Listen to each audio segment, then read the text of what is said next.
Hello everybody. If you're watching on YouTube, what you're seeing is a recording of what was a live stream over on ustream.tv. If you'd like to join in with the friends in the box that I'm talking to on live chat sometime, go to ustream.tv, look up Inky Obsessions, and click follow, and you should get a notification when I go live. And if you follow me on Twitter or Facebook, I post there as well. So, hello ladies. Hey Gail. Who else snuck in there on me? So you guys, if you follow me on Facebook, you may have seen some of these pictures I posted recently.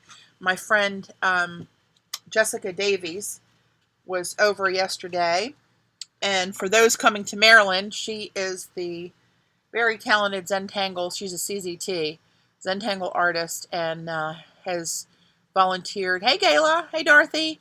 Have volunteered to come over to teach a class for us in Maryland. But I need to work out she's not one of us that's volunteering.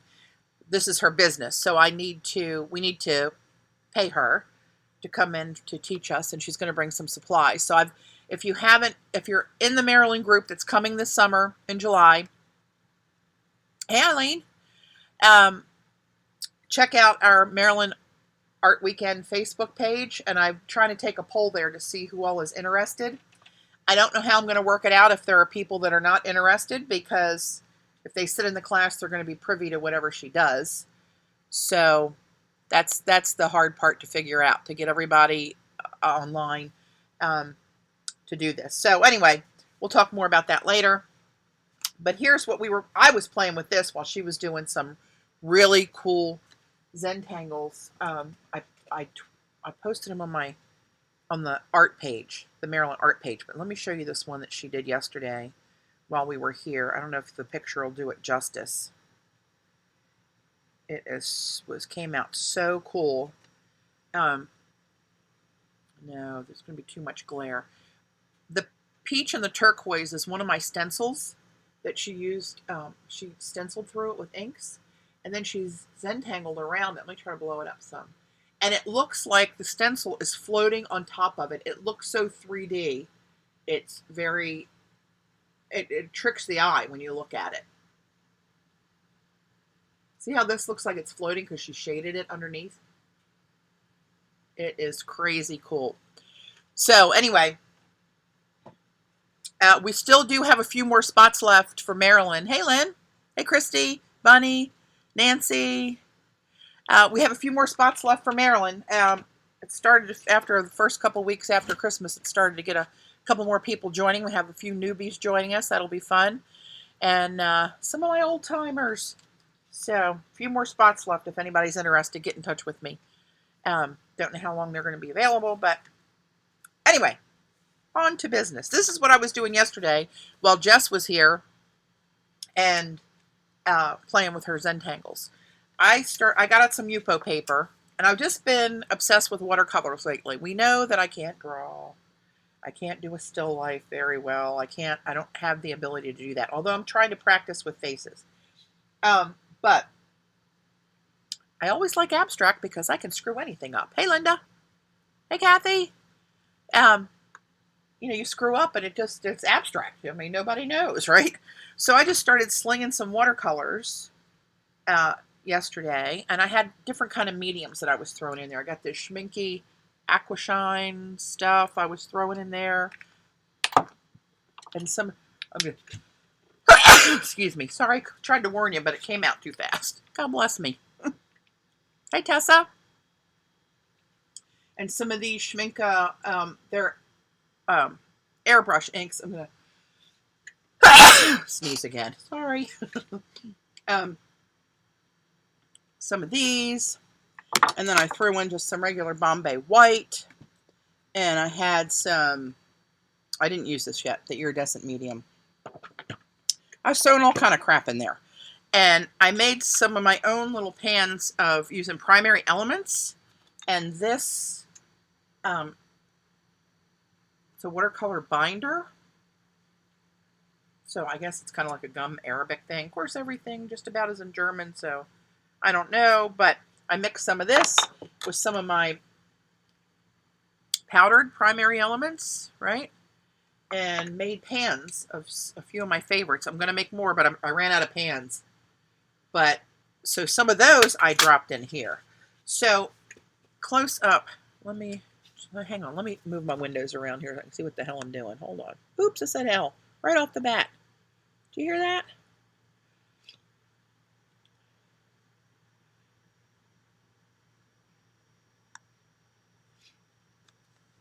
All right, now I can see a little bit better. Hey, King. Thanks for joining.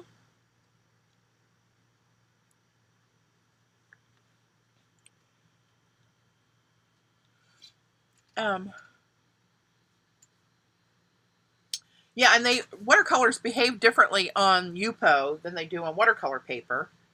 Even though you can, of course, use them on Yupo. It takes a while for them to dry because it's plastic basically, and everything sits up on top of it. So you have to give it a long time to dry. But they float on top and they push each other around differently. So this, and then I threw some salt on it. But close up, you can see this up here. This was one of the, I used just a turquoise. It was a Daniel Smith ultramarine turquoise, one of my favorite colors. See that shine in there? I added some of this and the African jade, this light turquoise color here, and just like ran it around the edges of that.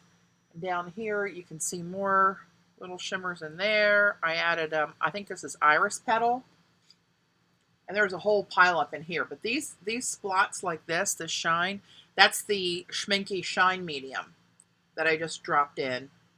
But look how this purple pushed these other colors and fan. It looks like sea coral or like sea fans.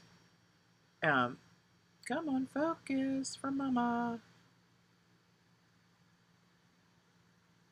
Oh yeah, they would make a cool journal cover, wouldn't they, Eileen?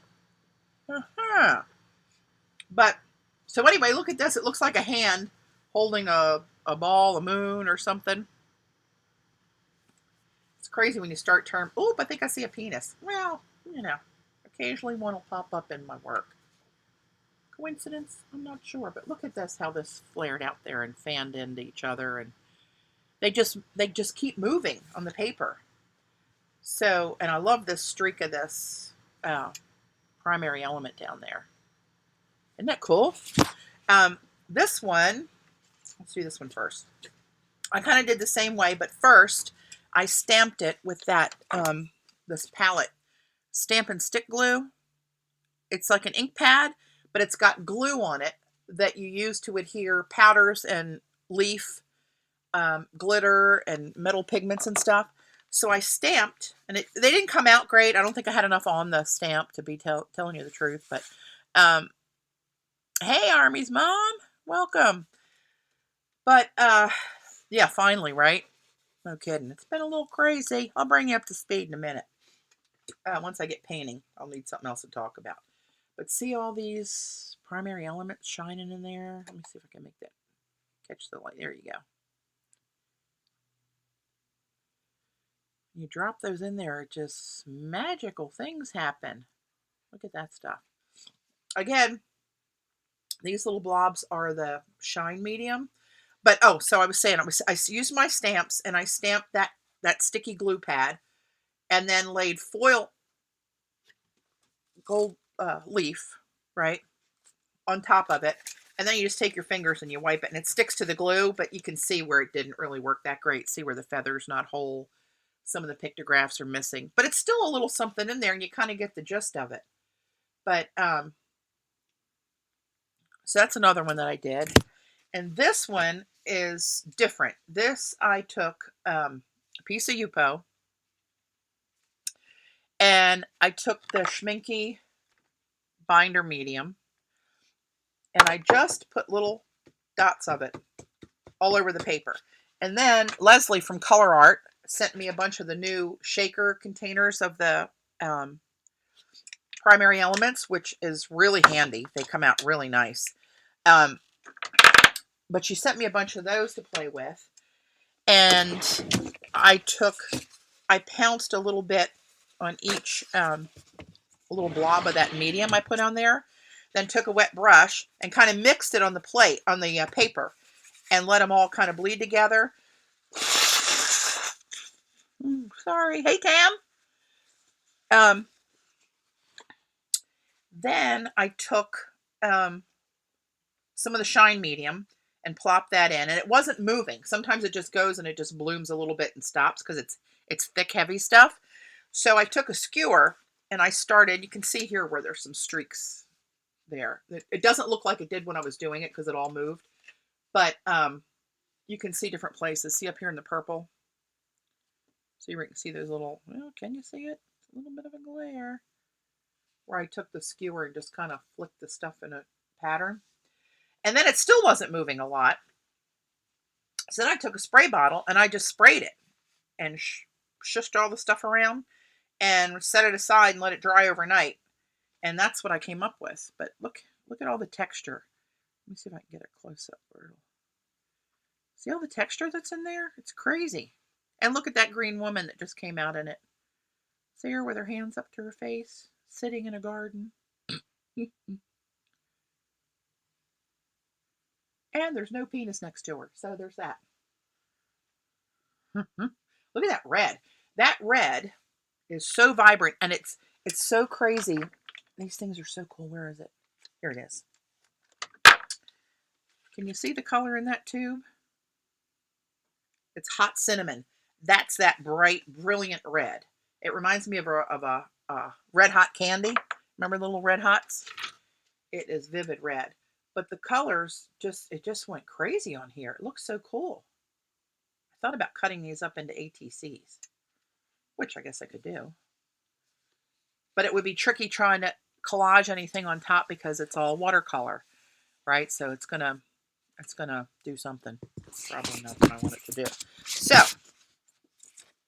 there's that one, and here's that one. So I thought we would just play with this. Oh, there you can see a little bit more of the shine medium in there at different places. Down here it's showing up well. And here. How cool are they? So let's do that. You wanna? That's about all I got brain power for. It's been crazy so far just in January. Let's not count the crazy leading up to January because that was out of control. Thanks, Dad. Hey, Jen. So this is a piece of Yupo. This is Yupo. If you guys don't know Yupo, most of you probably do. It's polypropylene. It's plastic. You can hardly tear this stuff. It comes in white and translucent. Should I do translucent? We'll do that next. I'll do it on here first. Hey, Kimberly. Kimberly, are you Kimberly that's coming to Maryland this summer by chance? Spray it with a fixative. Wouldn't the wet fixative make it run too? I don't know. I don't know. All right, I got all kind of crap laying out here. What the heck do I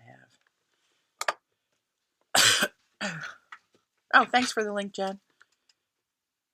Yupo paper is really cool. What's really cool about it is since they're watercolors, I can go back with like a wet paper towel and wipe it back down to this white paper in almost every case. It'll wipe back to white. Jody Ohl has some really cool classes on Yupo. Her online classes, you should look her up. Oh, that's okay, Kimberly. I wasn't sure. I just knew Kimberly and I didn't know what her online handle was. So welcome though. Oh, I didn't scan them, but that's a really good idea, Lynn. Thank you for reminding me. Don't forget about that. Let me where the hell's my mouse? I'm going to set my mouse out here with them so I remember to do that later.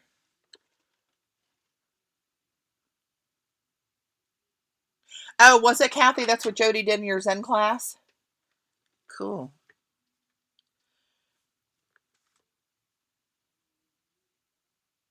Yeah. So, by the way, this was my Halo scanner mouse. For those of you, I have couple old videos where I demoed this thing. This is so cool. You plug it into your computer, you set up the software. It's pretty easy.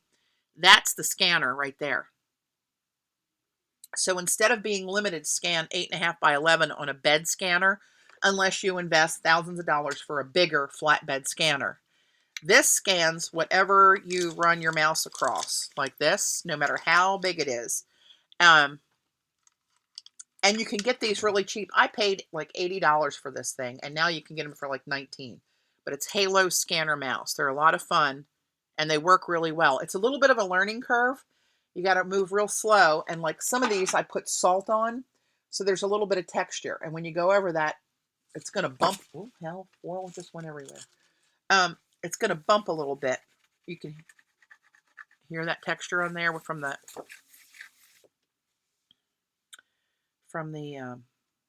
salt drying on it. And salt acts different on Yupo than it does on watercolor paper.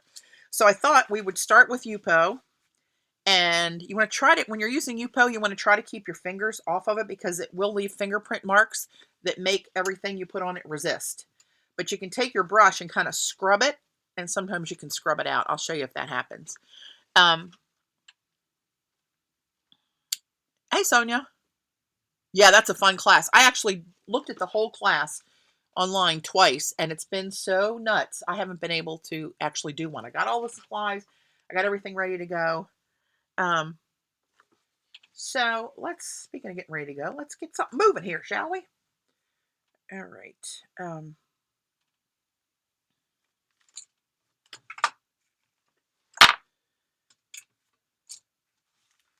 me get my faculty situated here.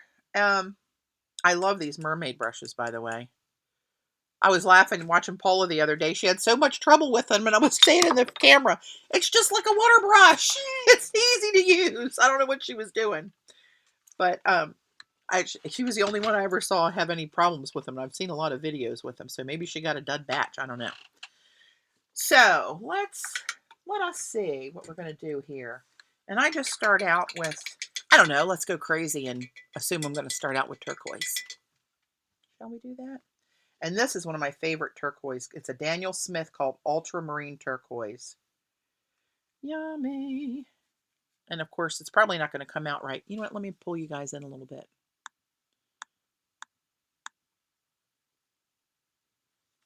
That's all I'm going to do to keep you in frame, because otherwise it gets crazy. But see how you can see the brush strokes at first, and it kind of sits on top of the paper? That's the difference in how it acts. When I was talking about how it sits up on top of the Yupo, right? But it'll eventually kind of like start to level and lose some of those brush strokes. But I'm going to go in now with one of my this is one of my primary element paints I made with that Schminke medium. I made more last night, so what's on top's a little bit wetter than the other ones have hardened up on for me. But this one's kind of fresh. So I'm just going to go in here and drop some of that in here and there. Can you see the, well, I don't know if you can see it. My light's a little crazy here today. What's with the, it's probably this paper because it's shiny. But anyway, you'll see it more probably when it dries, but it's very shiny. And there's no rhyme or reason to this. I'm just dropping in colors.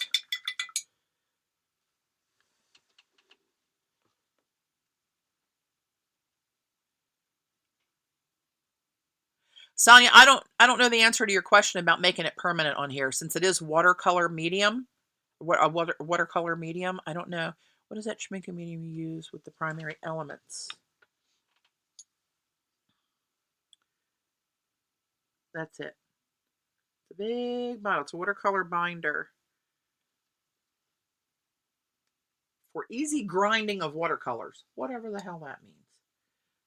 But I'm using it, ready-to-use binder for easy grinding of brilliant watercolors in combination with Schminke Pure Artist pigments. Oh, I guess if you buy their dry pigments, you use that medium, so I'm assuming they work on any, and so far they have. Right? So, all right. Now I'm going to go to my second favorite color, I think, which is Dioxazine Purple, Daniel Smith. And this is a yummy purple. And I just kind of overlap them a little bit. All right, just plop them down. No big mystery to what's going on there. And then let's take another one of these. Let's take this one. I think this might be Iris Petal.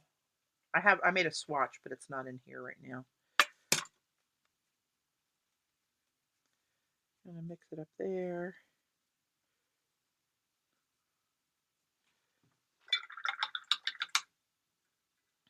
Right. Can you see any of that? Probably not. Anyway, we shall press on. So while this is still wet, I'm going to take the Schmincke Aquashine.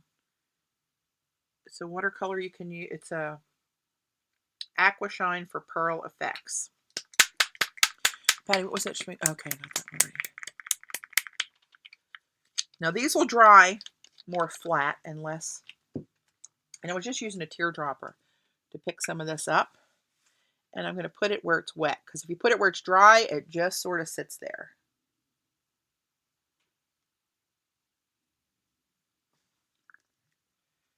All right, put the top on this. And let's put some, where the hell my white? Here it is. This is just Bombay India ink in white. But it's interesting when you put this on some of these colors, what it does. So let me try to show you what's happening here. See how that white sinks under the paint and causes a pocket of the paint? And then it split out the pigment and showed the blue that's mixed up in that iris petal. And the purple got pushed away. I was like a mad scientist yesterday. Like, oh, look at this. Let me set that down and get it more level. It's going a little crazy because I'm holding it up crooked. But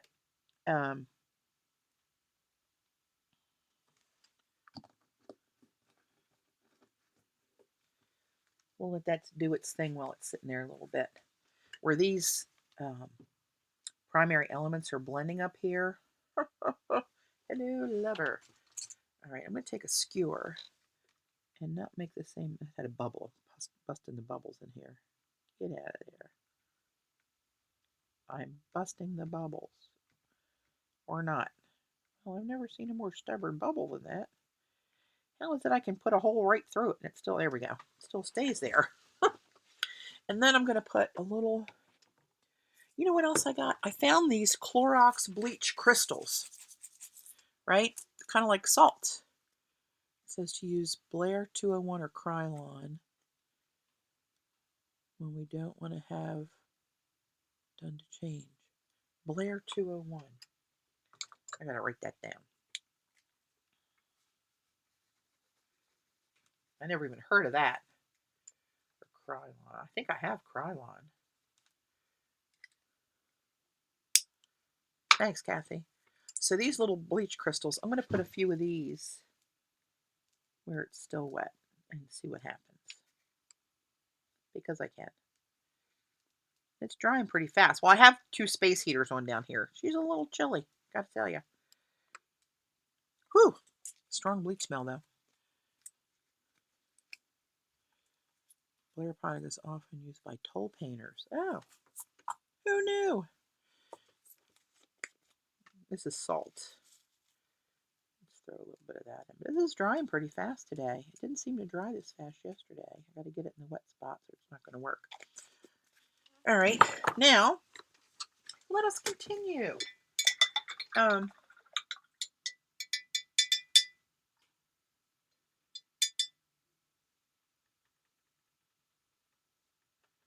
This is a Schmincke color. Brace yourself, you are going to be surprised. It's cobalt turquoise. And I just get into the wet edge of that and let whatever it does happen. And sometimes this goes on and it looks kind of crappy because all the brush strokes in it, but it does do its own thing and kind of, you know, level or whatever you want to call it. All right. Oh, thanks, Lynn. It's fun to play like this. You know, what's the worst that can happen? I'm just wasting a little bit of paint, but other than that, who cares? So this is teal zircon, one of my favorite primary elements, which should come as no shock to you. And let's put some of that in here. Oh, why does that look brown?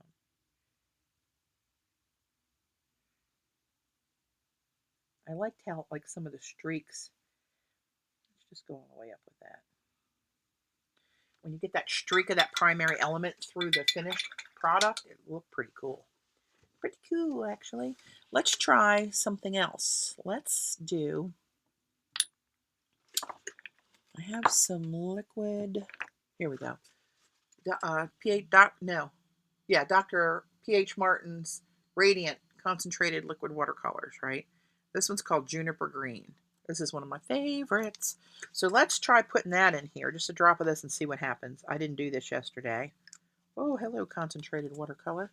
So are you too concentrated? Let's put a drop of, let's put a drop of shine in you. Oh, I know. Let's do this ink. What's in the small palette on your left? Hey, Jan. These are primary elements that I mixed up with that Schminke medium to make my own little set. And I ran out of pans. I got to order more pans. Because I have way more of those that I want to make. They were really cool. And I guess if you didn't want to make them, you could just buy the twinks, right? But I had some of the primary element powders, and I wanted to see what that's doing.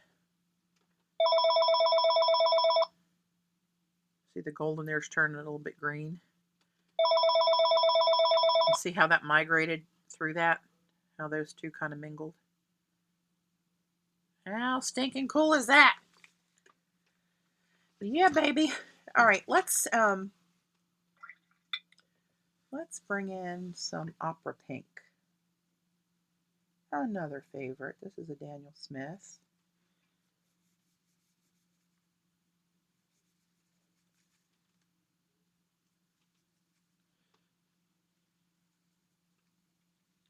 We have friends coming over tonight to watch the Super Bowl.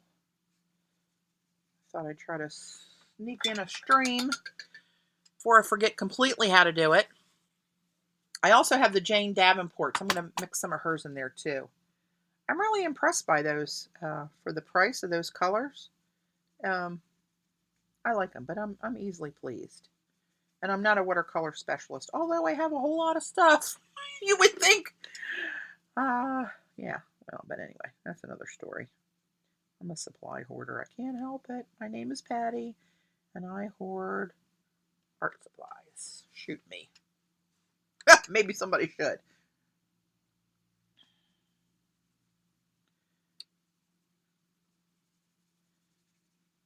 Now look, see if I can lift this up. Just where I just barely touched that opera pink to the turquoise next to it. See how it, like, it's pushing away from each other and it's almost white down the middle? And how it's fanning in there? You can't hate that, people. You just can't hate it. Yeah, I have some alcohol actually, Jan. I want to put, where's my silver? This one's, no, that's space. That's the one with multicolors in it. This one's silver. Let's try this. Brilliant silver.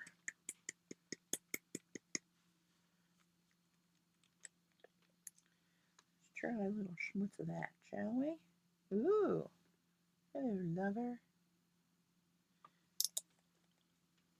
Let me take a, that's funny. See how that's pushing a white ring around that?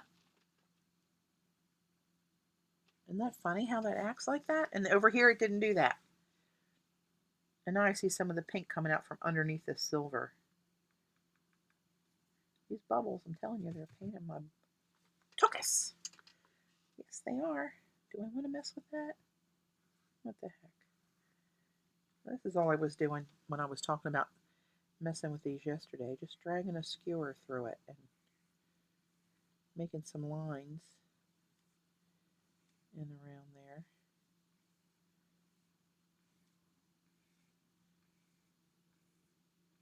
some legs, daddy long legs.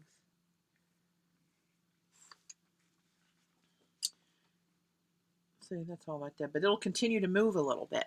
Hey, CB. It'll continue to move, and so what I like to put next to this pink is this Daniel Smith New Gamboge. It's a really bright yellow orange kind of deal. Let's get some of that down here so it stays yellow by itself, and then go back in with a little more, and this is going to make a green mix down here.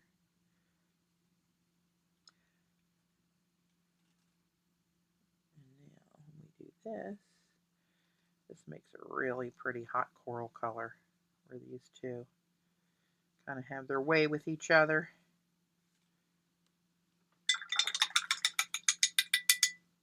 Hey, Grammy.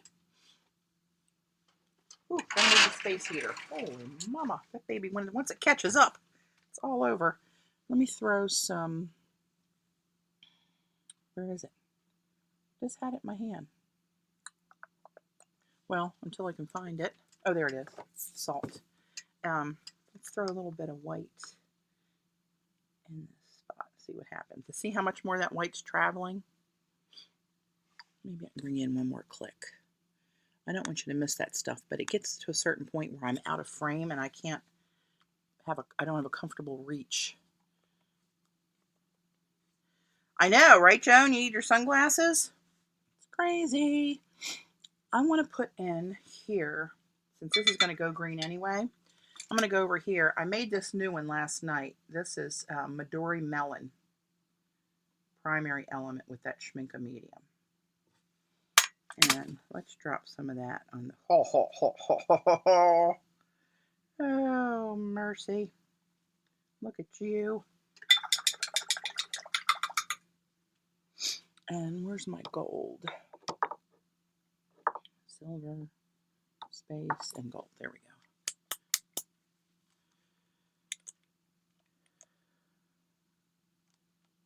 I am doing mad scientist experiments on Yupo paper, CB. I'm using Daniel Smith, some Schminke, different Schminke mediums, some primary elements I made mixing with this Schminke binding medium for watercolors. Kind of like, it's got to be kind of a gum Arabic. It's got to be. It just got to be. So this is the gold arrow shine. Ooh, look, see how that's traveling through there? Can you guys see that? How much more that's moving than it did here? It just plopped and maintained that circle. And here it's just, boom, going crazy. Going crazy. I'm going to use this now. Let me get my brush wet. I'm just going to put a drop of that there. And this is that juniper green liquid watercolor again. And look how yummy that is and how vibrant.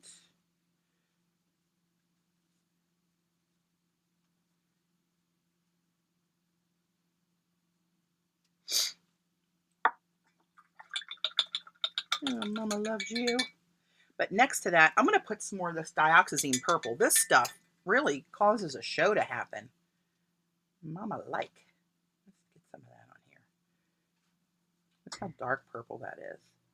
But it takes over. Watch this. It's like watching a little mermaid dance in my head.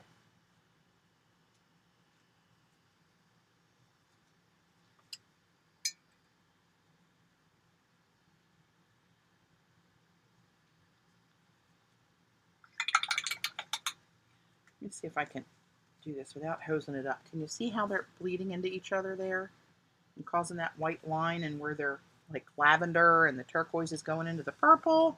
Ah, hello, lover. Let's get a little more salt in there while it's still wet.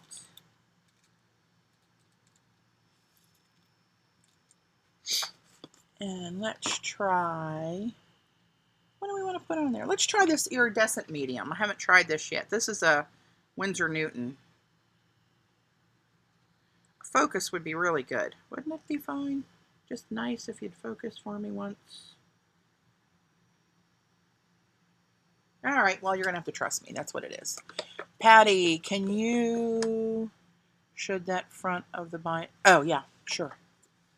This is it. I don't know if it's going to focus, but it's Schmincke Aquarelle Binder Metal.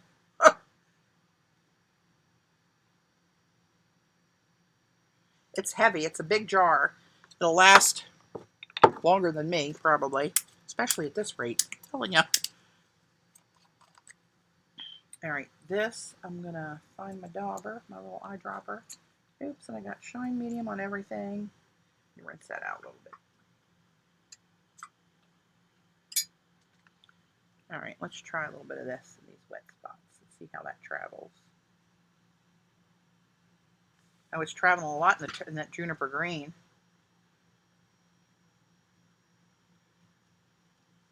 Well, that wasn't wet, so let me get a little water in there.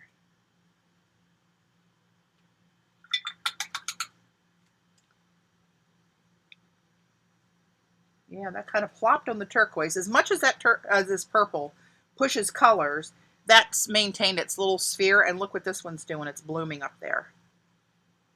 Look how cool is this stuff? I'm going to put a little, this is still got a little puddle over here. I'm going to put a little bit of that in there. Let's see what happens. Put a little bit there. And in this white, let's put a little bit of that. Isn't that crazy? Down here yesterday, look at this craziness happening here. Oh, I want to put something in here. Let's go back with this African jade. This causes a show to happen. I'm telling you, so yummy. It's probably my mom. It is. Dave will grab it for me. Let's go in this wet. Call from Maryland. Call from Maryland. I think. Mary got it. And let's put some of this. I'm not sure what this is. Stargazer, maybe?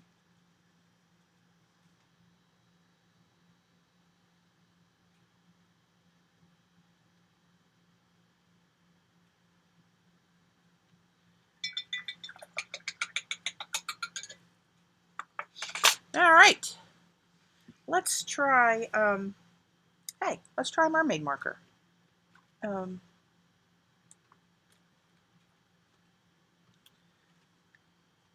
try this Byron Bay. That's kind of a turquoise one, right?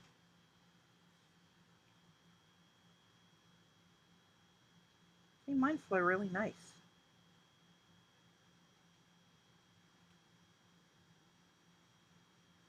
There's that purple invading again as soon as you reactivate it. That's so cool. And look at this schmutzing over this way.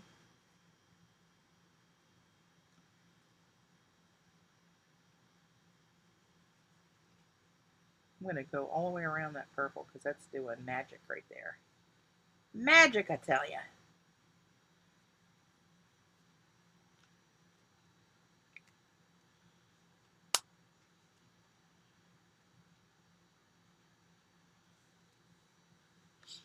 All right, let's do a little something in there. Let's put, I don't know what you are, but let's use you. Oh, this is Good News Green. That's what that is. Good News Green. There's some good news for you right there. Oh, I love that when that runs and makes those little, like, legs happen.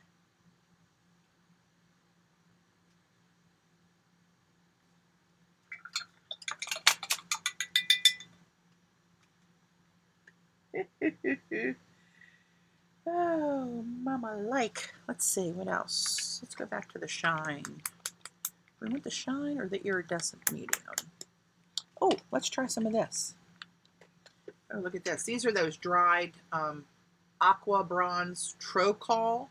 These are Schmincke, and they're dry gouache pigment, I believe. Patti, beginning to think you are partial to turquoise and purple. You think, Sonia? Oh gosh, no kidding. I can't get away from it. I'm just gonna put a little teeny bit of that. I'm anxious to see if this sticks after it dries with not having mixed any medium directly with this, just letting it kind of do something with this other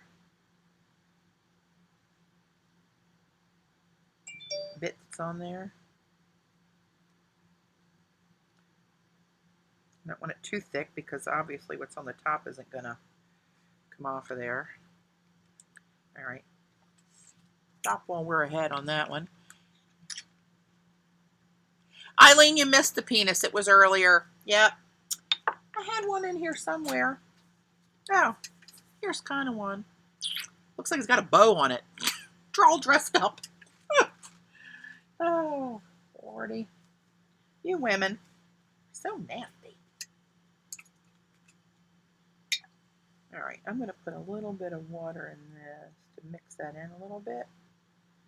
That might be a mistake, but we'll see.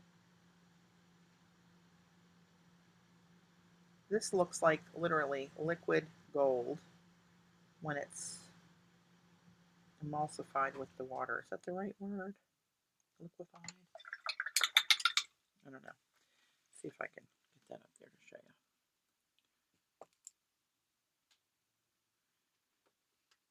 Look where this purple's migrating in with that mermaid marker. Hello, lover. Let's see.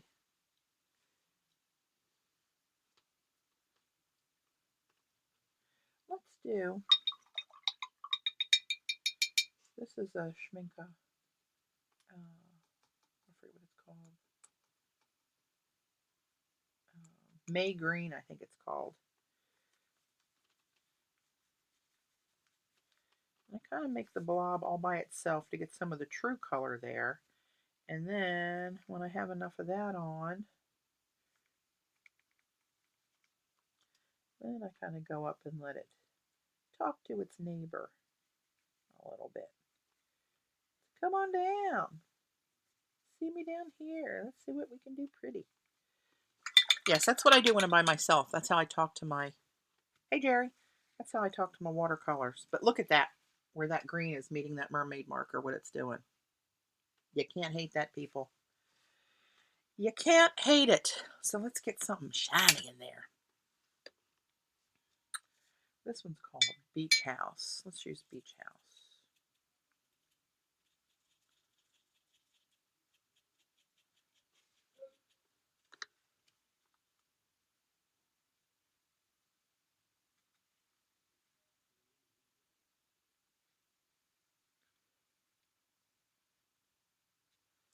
All right, now what am I going to put in my last little spot there? My off camera? Yes, probably. What's going to go cool with those? Oh, let's do this brilliant purple. This is pretty. This is a Daniel Smith. Brilliant violet, sorry. Brilliant violet.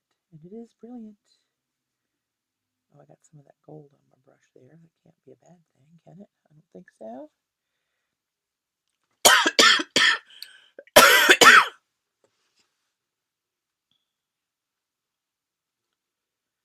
CB, are you coming to Maryland this summer? Yes, she is.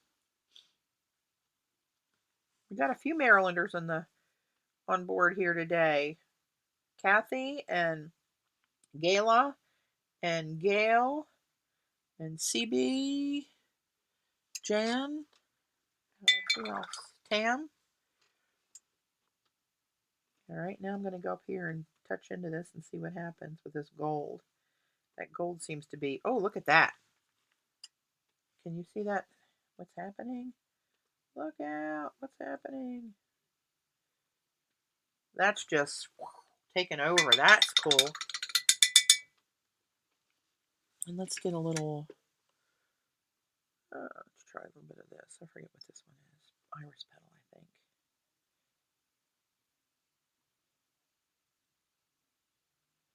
Just drop a little bit of that in. A little shiny sparkle in there.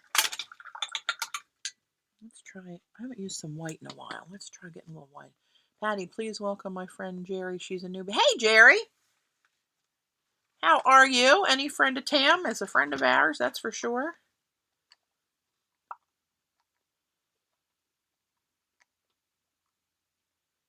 Yeah, Joan. Yep, Joan's coming. I forgot about Joan in here. How could I forget about Joan?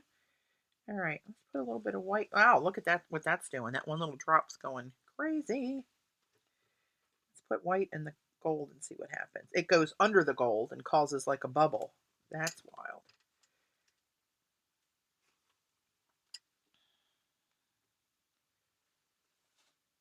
Put a little white there and see what happens. Oh man, that's so cool. That's really yummy. Yummy.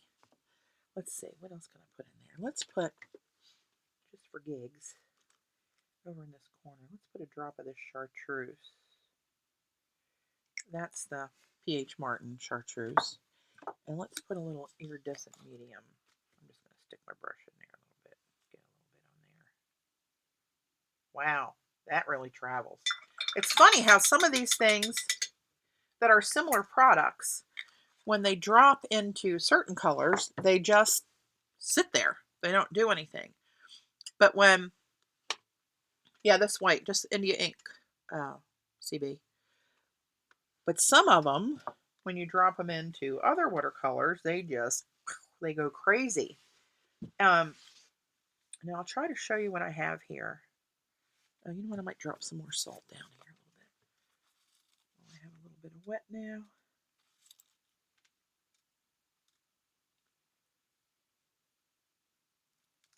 Look at that pink happening there where it's pulling that into that, what was that, brilliant violet?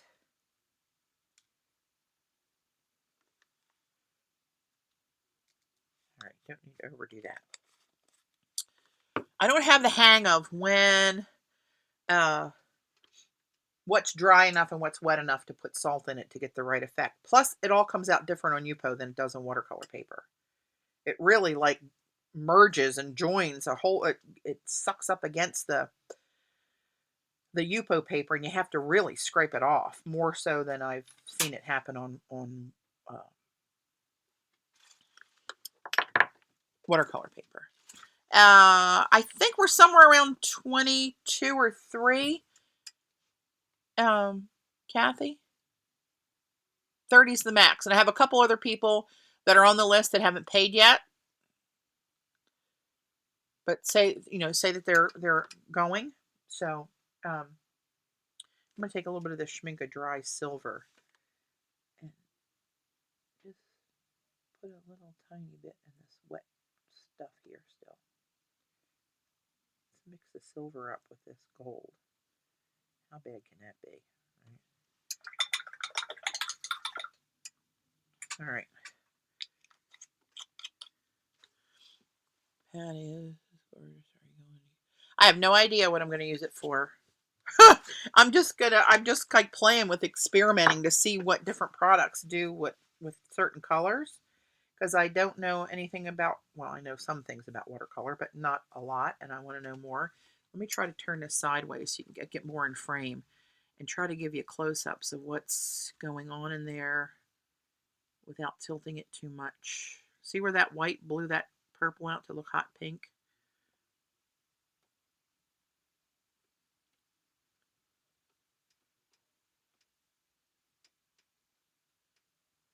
Right, and look at this happening over here with that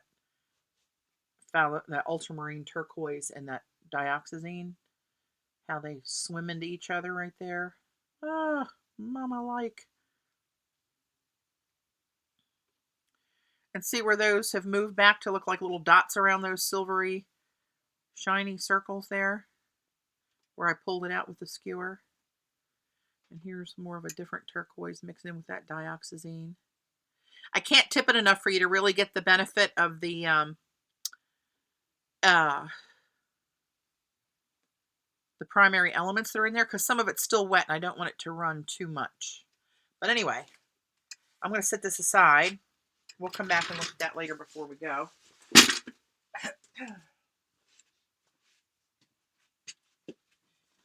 Yes, we will. Now I was thinking about trying what I did with the primary elements on a piece of watercolor paper. Let's do that. I did it on Yupo, and it got a lot of texture and stuff in it, and I think it's going to act different on watercolor paper. But we don't know until we try.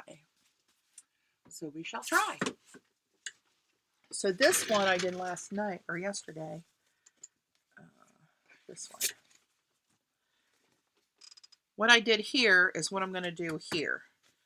And this was, I took this Schminke medium, and I just put little dollops all over the paper. Then I sprinkled primary elements, dry powder, on each one. With a wet brush, mixed it on the paper, and just let it kind of bleed into each other. Then I took some white ink, a couple places, and took the skewer and shoved it around. But look at the texture that came out on the Yupo.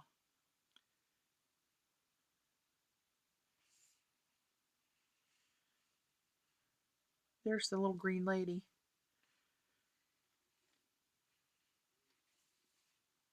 Can you see the texture that's in there?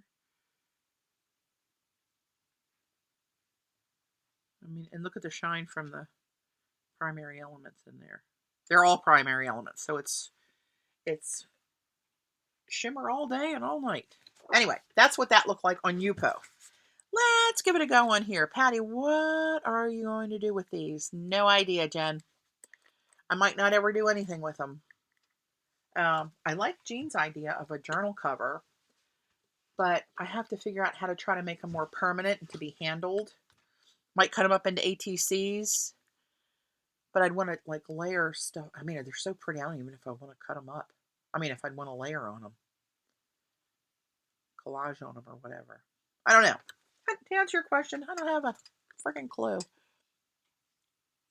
Okay, so here's this Schminke medium. All right, and I'm going to take just a little bit on a palette knife and just put a little dot here, little dot there, little dab will do ya. That's all I did was I just dropped this all over the paper. I was hoping Leslie from Color Art could join us. She actually called me yesterday, and I didn't have my phone with me, and then I saw the voicemail much later. And I was going to try to give her a call back today. I'm going to participate in a video hop they're doing.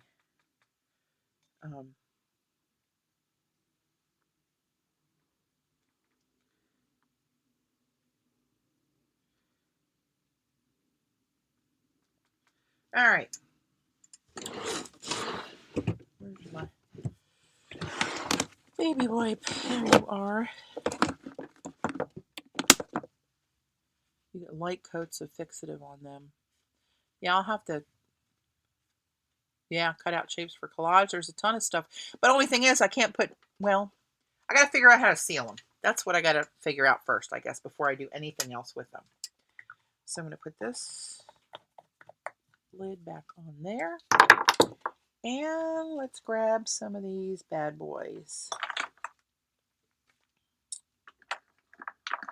I'm just going to randomly put colors on here. They're all so pretty, it doesn't even matter what they are in most cases.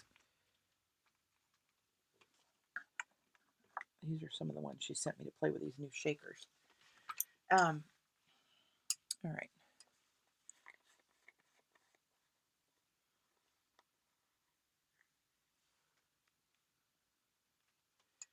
Okay, this one's African Jade.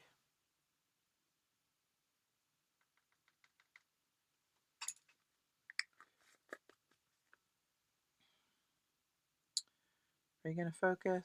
Do I really need to do? There we go. African Jade. That's one of my favorites. This one's Iris Petal. Some of these jars I had out are the ones I made into watercolors. Oh, look, purple and turquoise. How does that happen? Maduri Melon. Just kind of putting these. Oop, that might have been too much, but that's okay. How bad can too much be? This is Coral Berry.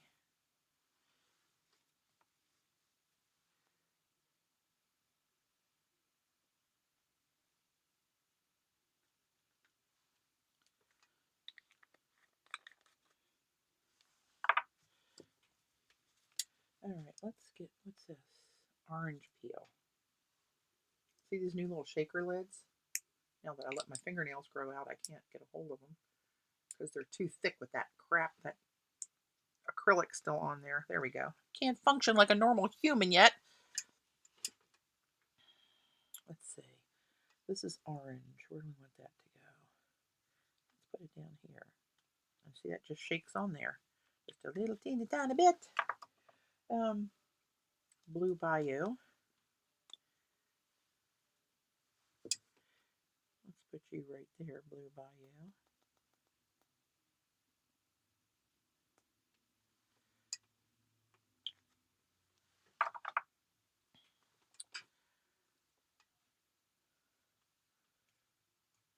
What do we got here? Hot cinnamon. I want to get some of that in there. That's that red. That goes red hot red. You wouldn't think so. See that brown powder? Watch what happens when you hit some water in with that, or just liquefy it in the medium. Either one, any kind of wet stuff will make them go crazy.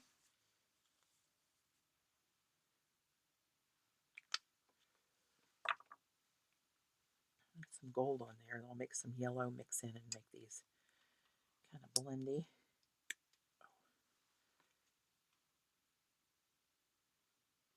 I'm anxious to see how different this feels on the watercolor paper from the Yupo I did yesterday.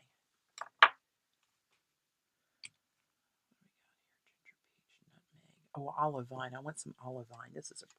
I'm not a big green person. Sorry, Jean and Eileen, but this is a beautiful green. This is olive vine. I have that in silks. I have it in the ultra. I have it in the primary elements and twinks, and I think I have it in every form that color art makes.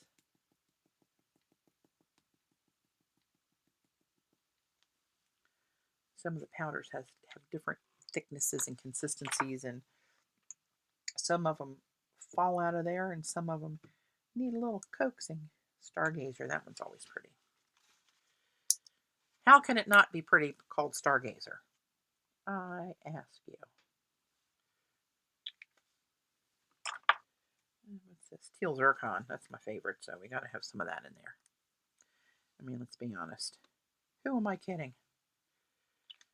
Okay.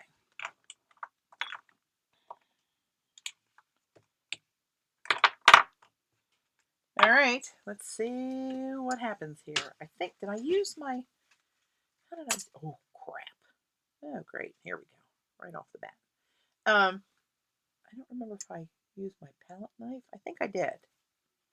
Okay, let's try it. That's what I did. Yep. It's all coming back to me now.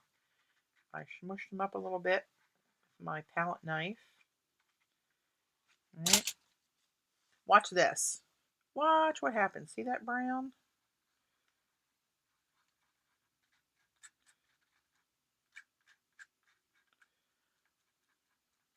That's going to go crazy red.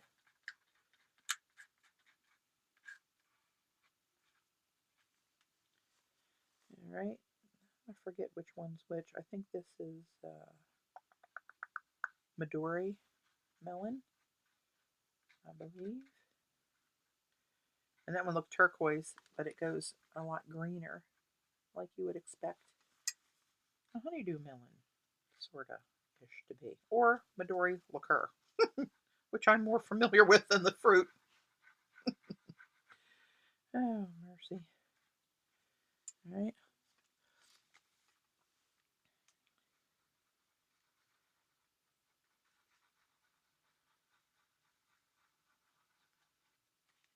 Now I just need to hurry along to make sure these stay workable, which they should.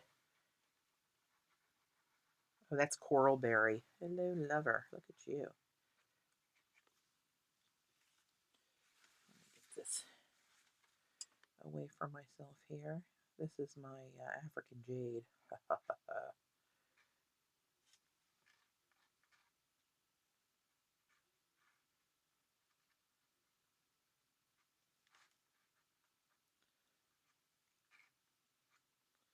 Probably needed more medium on that one.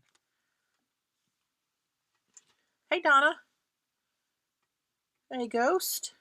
Leslie. Thanks for joining, girls. I'm doing a mad scientist experiment here, mixing my primary elements with some Schminke watercolor medium, binding medium, which I assume is kind of like a gum arabic. That's kind of a safe assumption. This is the olive vine green. It's a real rich green with gold undertones. Yummy. This, I think, was Stargazer. I did this same thing on Yupo last night for the ladies coming in new. Not new, but, well, new to this stream. New today. All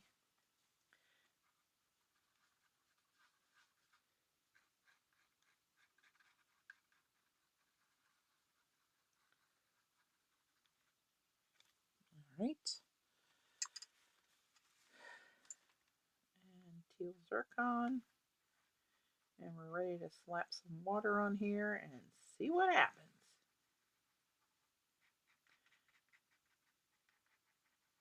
I didn't get every little grain mixed in these. Some of them are dry, but once it starts moving around with the water, it'll all kind of, oh, here's a purple one I missed. It'll all kind of mix in.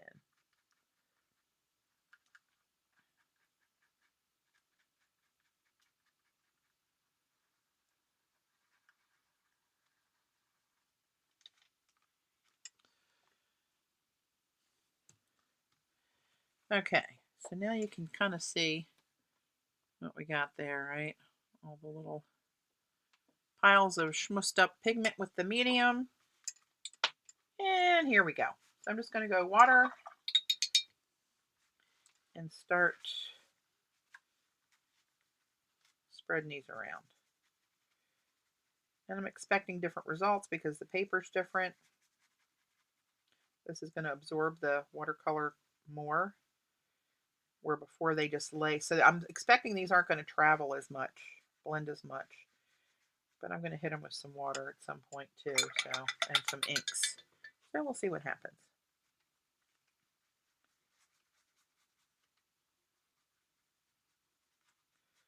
Just making piles of them. I'll force some to blend a little bit here and there.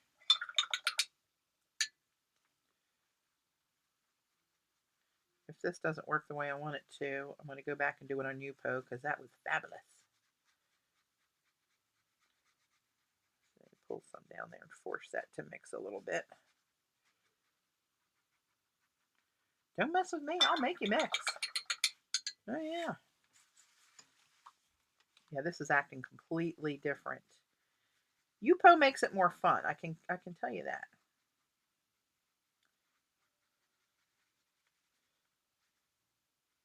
But this is still going to be really pretty because you can't hate that shine. But I tell you what, that Schminke medium, whew, it's got a smell to it. Once you get all that out there, it's kind of like a fish carcass kind of a smell, if you will.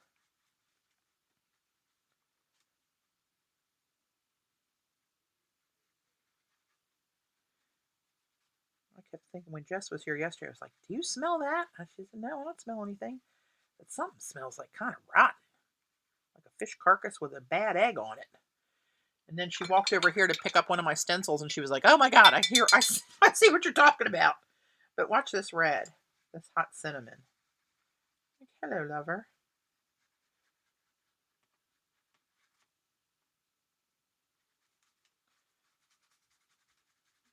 And that was the brown powder called hot cinnamon. How crazy is that? This one stays a little gritty though. I mean, it might have been the way I mixed it. There's a little bit of grit in there. Get some of that down so I can pull that orange in there.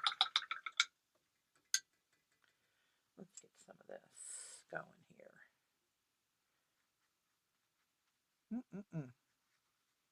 My favorite. African jade. I'm not looking at the chat right now, so if you guys got any questions, hold on to them for me. I won't be much longer doing this.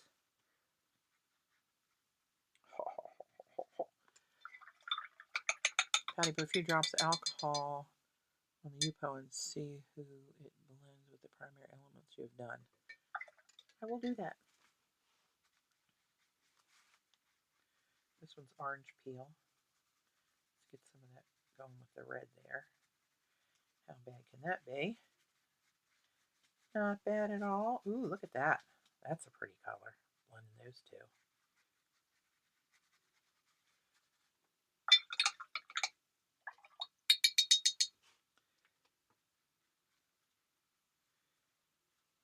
Trying to get its own little color going there, and then I know what this is going to get, maybe a brownish color, but how bad can a sparkly brown be? I mean, let's get real.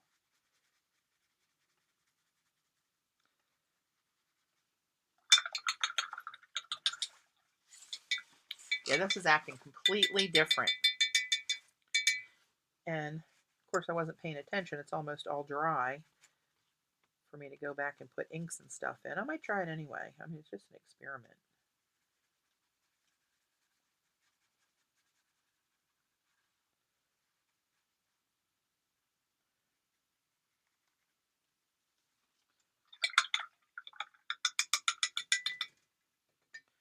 Wait till you see when I hold this up and can show you the shine on this stuff.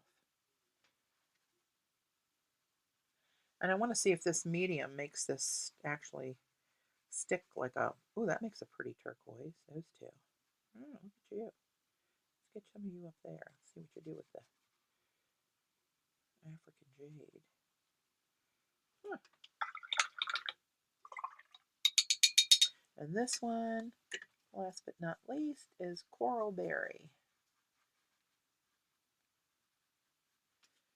A little bit more water. Make it play nicely with its neighbors. All right.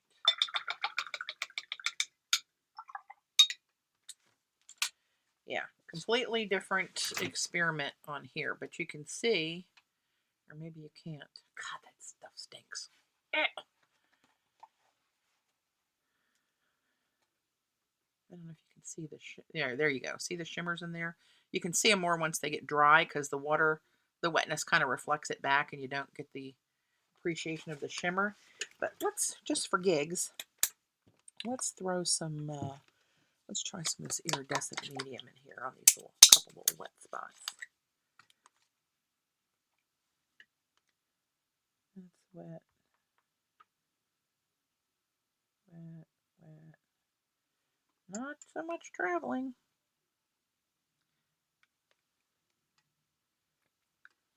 Huh. All right, let's try something else.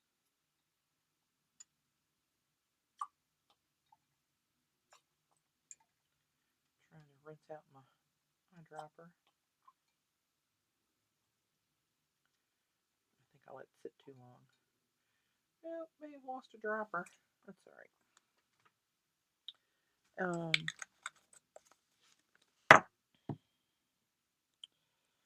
try a little bit of white where it's wet a little bit. It dries up so fast on here that like after each color, I probably should have stopped and done something to it. All right, let's try just spraying it with water. See what that white's doing to this color? See what I said before about it went under the color and then pulled the purple back and you just saw the blue on top? That's what it's doing right there. That's what it did on that other one. So that's kind of acting the same. But let's give it a go with just some, let me put some more water in here. Let's just smush it up.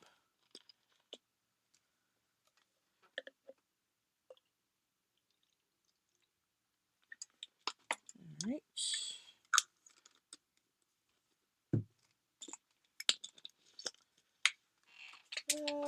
Okay, let's just hang on to your hat, people. Let's see what the heck happens when we do this.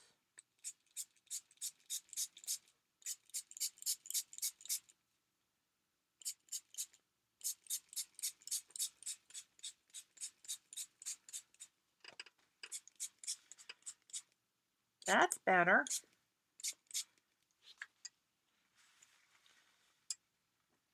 Oh, look at all that happiness happening now.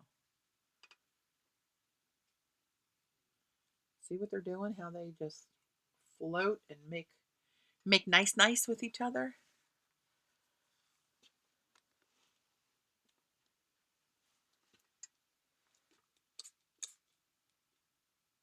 Now I'm going to drop a little more shiny stuff in there.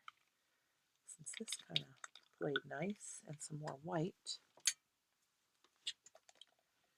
get white in the dark areas and see what happens there. And then this red, break that up a little. Maybe in that corner of the purple, right there. That's dark. Let's do that. Okay, where's my eyedropper? All right, let's put some aqua shine in there.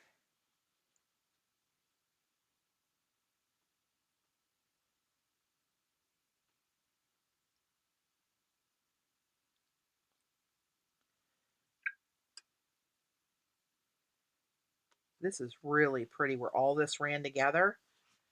I'm going to try to leave that alone. I say try, because you know I can't. I know, it does move. It really is moving a lot.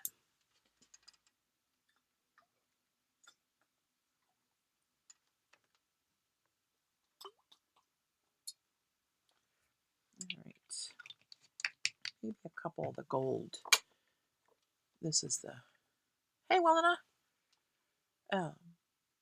The airbrush inks, Schminke airbrush inks. This one's gold. That'll look pretty in red, I believe. And in orange. I mean, how can it not look pretty anywhere, to be honest? Let's be honest. Let's just keep it real. It's got a big wet blob down here. I'm going to probably have to wick that off of there. Told you I wasn't finished.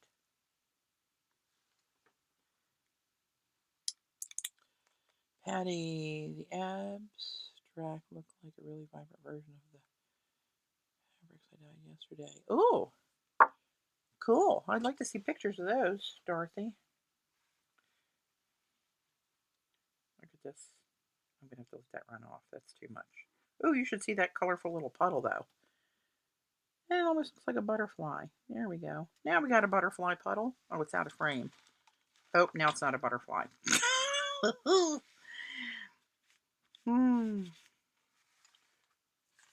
All right, I'm going to try to maneuver this out of here.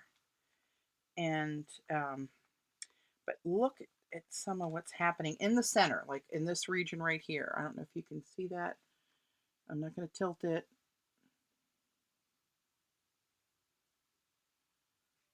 Look at that. Oh. Yes, yes, yes. I love you too. Should I lay it on my heater to dry sooner? Will that help? Or hurt? Or catch it on fire? Maybe I ought to put it over here on a shelf for now.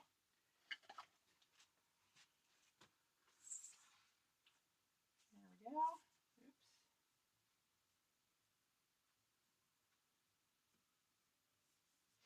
All right.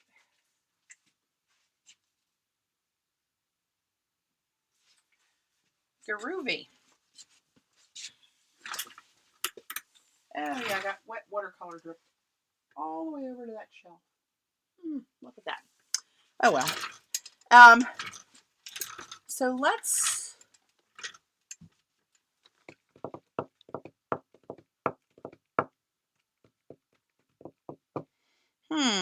let's see what you guys are saying over here. Are there what kind of dyes we're using? You know, I saw something come out of Creativation, the new name for CHA, about some kind of new fabric paints or dyes. Did I not? Does anybody remember that? Couldn't tell you what it's called.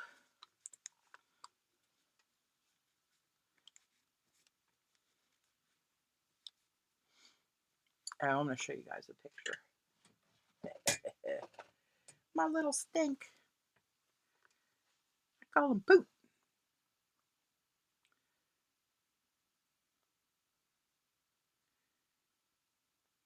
Tomorrow, he's going to be 1 month old already. Look at him. That damn glare. And my little Poop. Look at them smoochy little lips and cheeks. God bless him.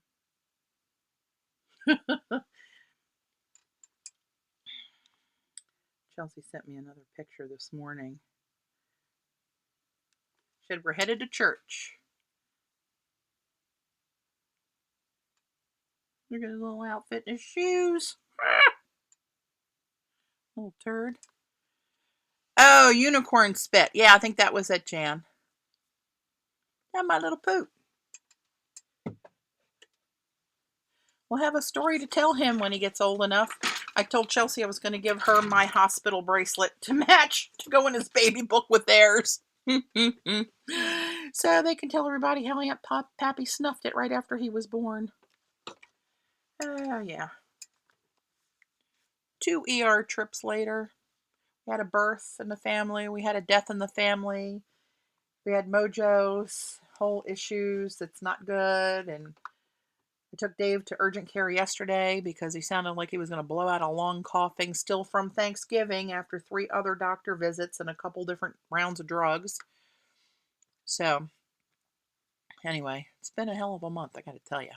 But we got a little poot out of it. That's all good. Hey, Sandy. Welcome. So I'm between projects here, deciding where I'm going to go. I think I'm going to go back to the Yupo. I like the way the interaction happens on Yupo with these watercolors. So another piece of Yupo paper, trying to keep my fingerprints off of there. And I think I'm going to do that again, even though this stuff stinks. Going back to this. So I'm going to use this Schminke watercolor binder. My other gum Arabic doesn't stink like this, though. I don't know what the hell it is. But anyway, whatever. Oh, Mojo, gosh, in a nutshell, was the 12th, because it was Chelsea's birthday, I remember. And that evening, he threw up his dinner, which isn't unusual. I mean, it happens a couple times a year, maybe, and he's perfectly fine. And then about an hour later, he threw up again and again. And both of those times, he just kind of froze there and didn't respond to us calling his name to try to move him to clean up. And I reached under him. I felt his belly felt hard. We thought he might have had a blockage. So off we went at 11:30 that night to the pet emergency place. And they came back. They came out. They did an x-ray and came out and said, incidental findings. We don't see a blockage. He may have one, but we don't see one. But he has a very enlarged spleen and a huge mass on his spleen and needs surgery. So long story short, into surgery the next morning. On the way to surgery, his spleen burst. Had we not taken him or brought him home and not done surgery, he'd have died that day.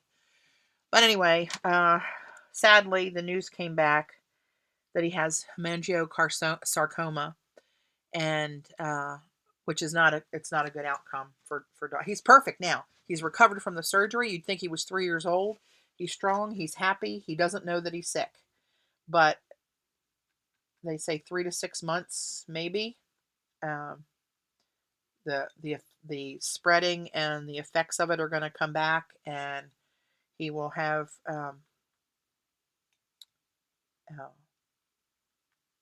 it'll basically kill him in a very short. It'll be pretty painless. He'll basically have another tumor rupture another organ and have an internal bleed that will take him away from us. So, kills us. Kills us. That's our baby. But for now, he's Mojo, and he will be with us as long as he's pain-free.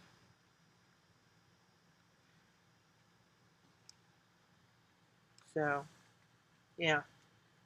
So I say it's been a heck of a month. Yeah, Jan, it's really sad.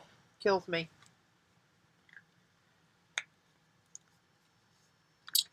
Can't not choke up about it when I talk about it. But that's just because we love them. Yeah, all the ladies in Maryland got to meet him last year. And Knucklehead. Mojo's a social butterfly, though. He's the best dog ever. So I'm going to go back to doing the same thing on Yupo, and I'm mixing dry primary elements. I'm going to put 2 of those on there because that is just too yummy not to do it.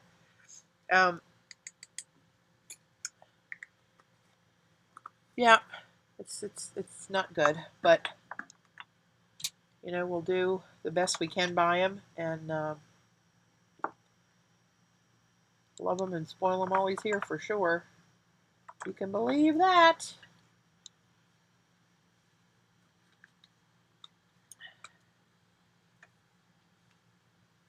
But he'll. I mean, it's so crazy because if you saw him, he wants to run and jump. He eats, he pees, he poops, he drinks, he does everything like he's perfect. And for now, he is perfect. That's just kind of looming in the background. At some point, that's going to happen, and we decided not to do chemo. Some of the stats say that he could have 18 days to 2 months after surgery, given his scenario, which was the initial mass was on his spleen, and the spleen ruptured before surgery, and you don't follow with chemo. So that is his scenario. We both had chemo, and we always said we would never do that to a dog. But if he was younger, maybe. I mean, they say it affects dogs differently. Thanks, Leslie. They say it affects dogs differently. But still, the stress of taking him, letting him go for it would be an infusion. Letting him go for an infusion and stay,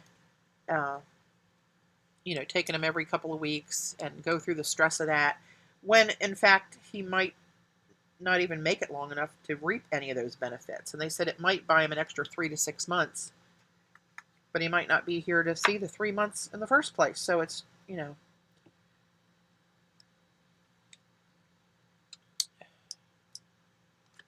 Uh-oh, Sandy lost the sound. Can you guys still hear me?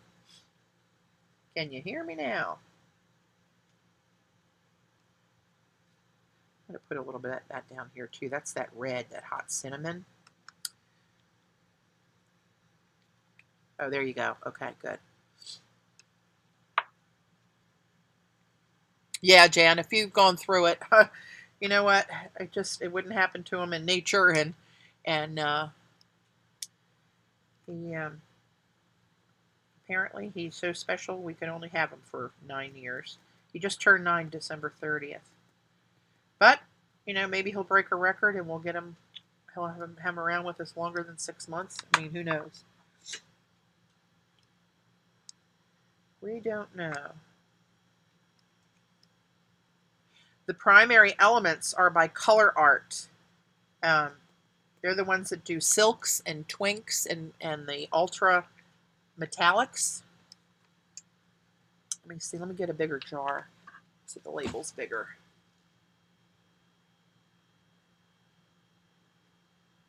That says by Luminart. That was an old company name. It's Color Art. Here we go. Color Art. Color with a U and art with an E. colorart.com. I have a brand new website up there. Right? Cool. All right. Let's start slinging some. Oh no, I gotta mix them first. Hang on. Forgot my own process. Yeah, thanks, Joan. Hopefully you guys will get to see him this summer again. So we'll see. So I'm gonna kind of mix these up on the paper, and this is Yupo paper, so it's plastic, right? All this is going to float and sit on the top for those just joining or not familiar with Yupo. And it acts really different than, you saw how the watercolor, it just absorbed the color until I really floated it with water. and made crazy things happen with it. And added some other mediums, the inks and the shine mediums and that stuff. Look at you, you pretty African jade. I love that.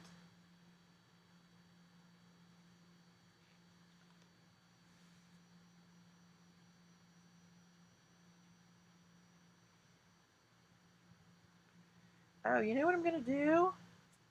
I'm going to throw another little experiment in here. That's what I'm going to do. Here's some of that yummy red. Hot cinnamon. Looks like brown powder. Comes out red, red hot red.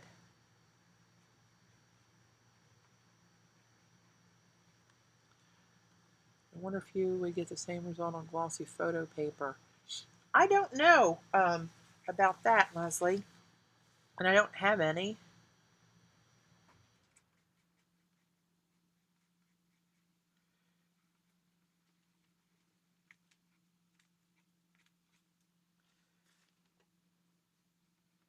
It's so funny. I forget what these are until I start mixing them, and then you can see the color, the right color come up. This is orange peel.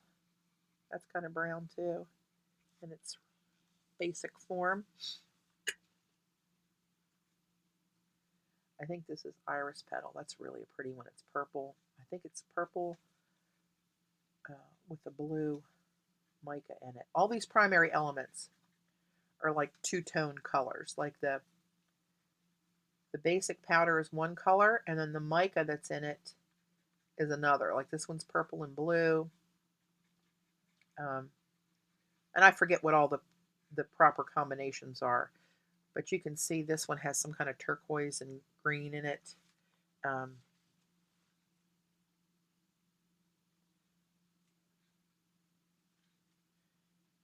that it kind of reminds me of, if you guys ever saw me use the what the hell are they called? I haven't used them for so long. My PBO Dynacolors, where the paint's one color and the mica's another. That's kind of what these are. These are so pigmented and brilliant that it's just crazy.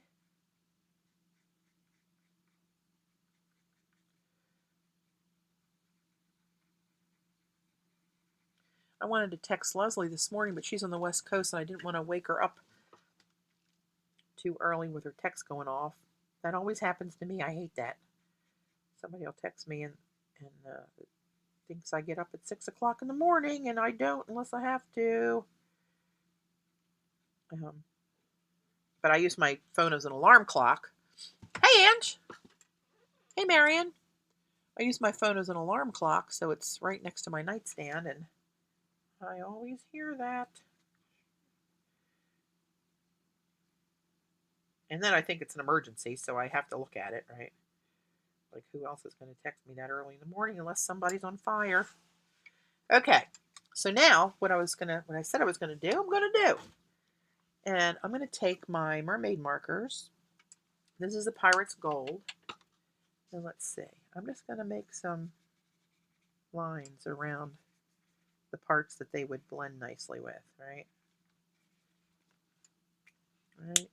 Some of that. Let's do some of this turquoise up through here. I love these markers. Love, love, love. Let's get some of that purple one in here. Where's my purple deep sea? Look at you. Let's really mix it up. Oh, mercy. Okay. They'll all reactivate as well. They're a water activated dye ink in these, I believe is how it's worded. So now back in frame. So that's what we got so far, right? You can kind of see the shimmer in there when the light hits it just right. And let's just go for it, shall we? Let me start up here. I don't know why, just because I can. So I'm going to reactivate the Mermaid markers. See how that just reactivates and liquefies it again? And let's get in here and get this bad boy going. A little bit more water.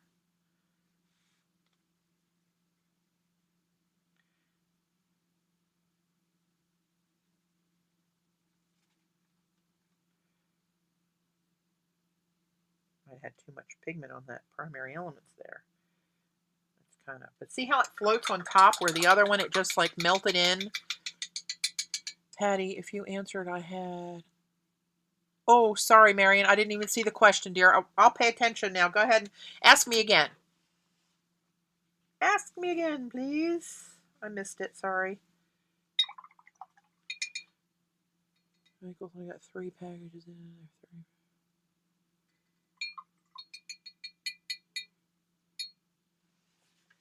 While this is wet, I'm going to throw some stuff in here. Actually, you know what? I'm going to use this. This one is called, oh no, that's not it. This one.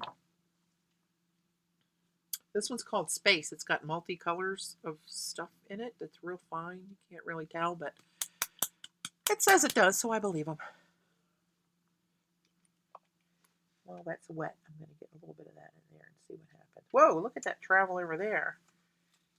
That's so funny how it traveled. You know what? I'm going to put some in there. Oh, let's see what happens to that.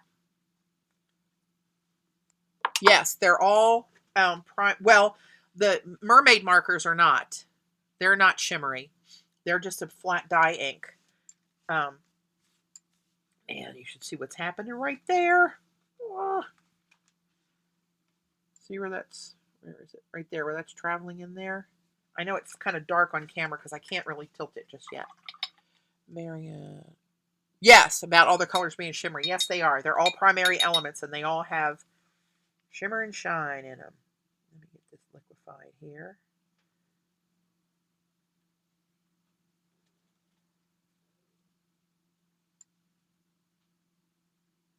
Ho, ho, ho, ho. Oh, hello, lover.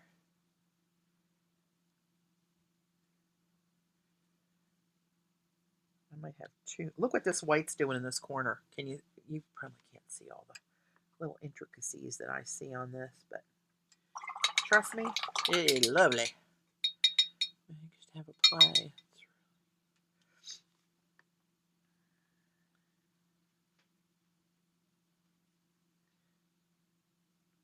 some of that yellow mermaid marker in there to tone that a bit.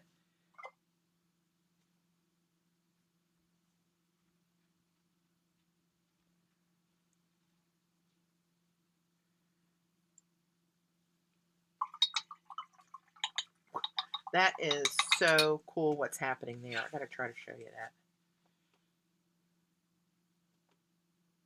Because it's gonna move. It's not gonna stay like that. Let's put another little bit in there.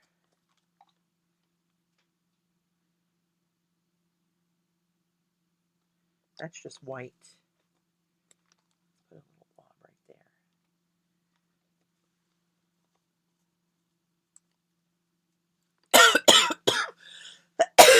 Sorry. All right,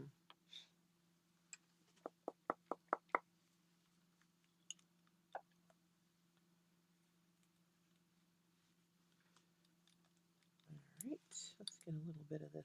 This is gold.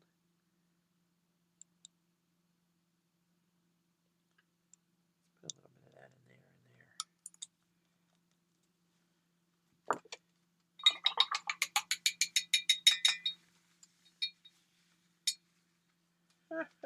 Oh, hello, lover. I'm gonna keep going with the cool colors and get them. I'm gonna take that yellow in here. That's just gonna make that greener.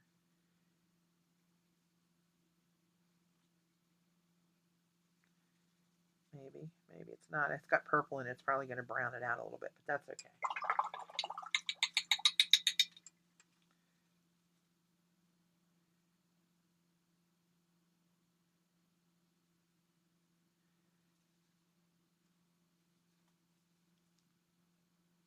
Yeah, that kind of looks.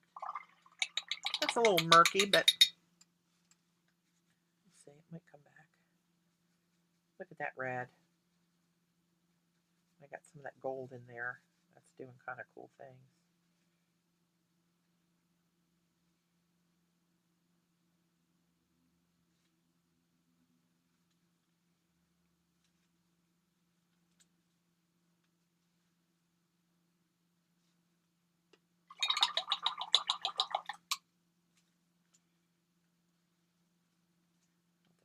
travel a little bit more, get it a little wetter.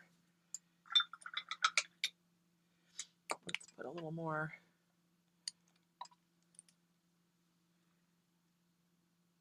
Put some more gold in there. Let something start happening. Put a little white in there. It's funny, the white on some colors goes crazy, and on others it just sort of sits there and looks around like, hey, what'd you put me here for? I don't like it here. Oops.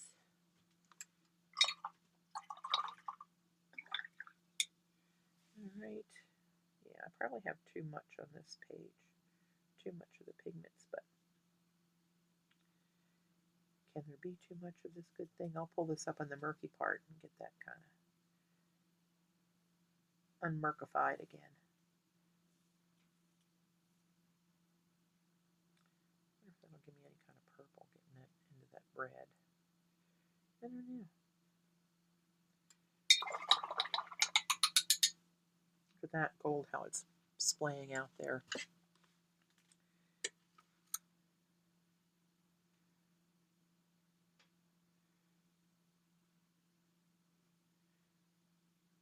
That mermaid color and that mermaid marker in with that green is really pretty. Where did that red come from?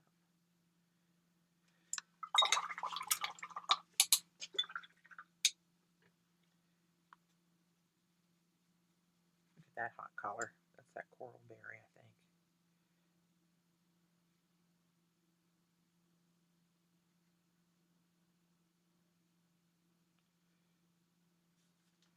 Let's get some of that up there a little bit. Just walk it up.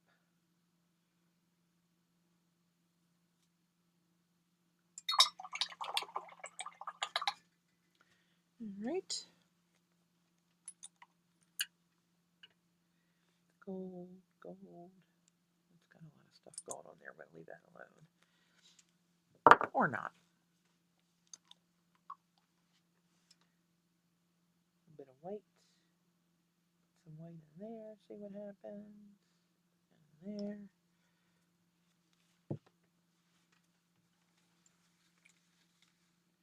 Oops, where am I going here?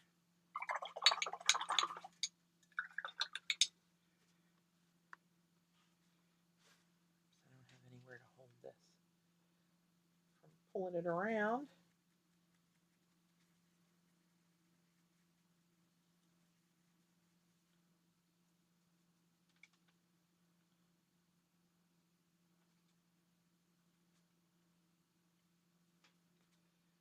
Get that a little bit wetter. Schmutz that around.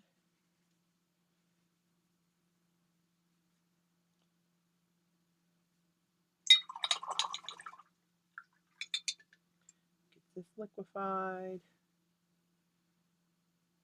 Bye, Donna. Thanks for joining.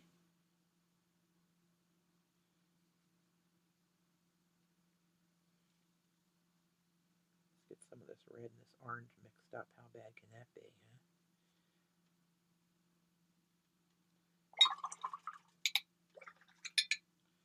And the last little bit of my teal zircon. I love you, teal zircon.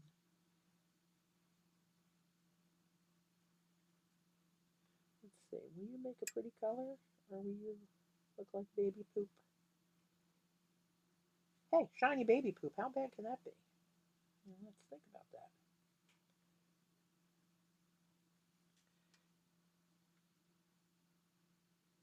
All right.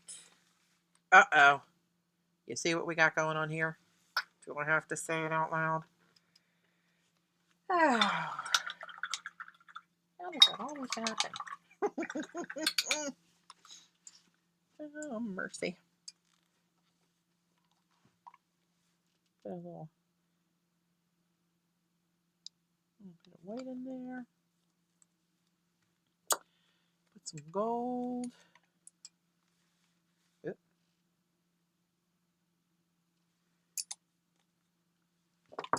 And let's try, what do we want to put in there? What else? Let's put some of this. Oh man, this is looking really kind of cool. Where you see all this sparkly stuff. I'm going to take a little bit of this silver and just kind of put a little dust in there where it's still wet.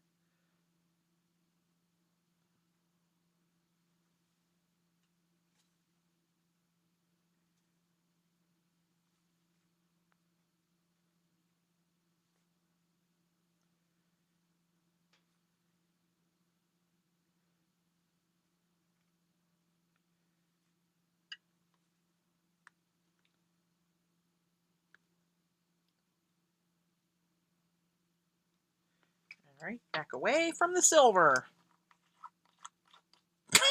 Oh.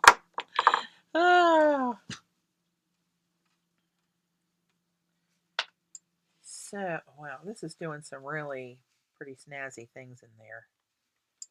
Oh, it's kind of wet, so I don't want to do too much. Look at that area where that green and the teal and the orange come together, even though it does look like a penis. I know, I can't help it. It just happens. But can you see those, that shimmer in all those? You'll see it more when it dries. Which is going to be a while because I think what I'm going to do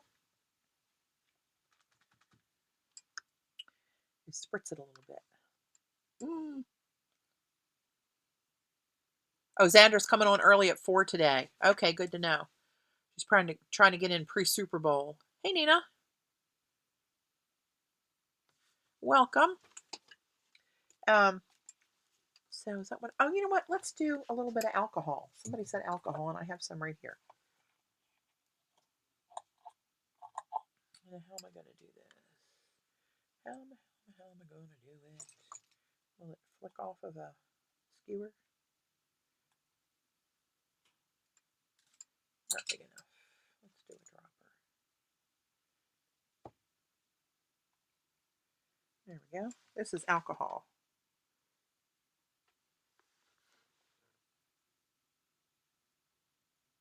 Ooh, it's really acting on the pink and the red. It didn't do much right there, actually.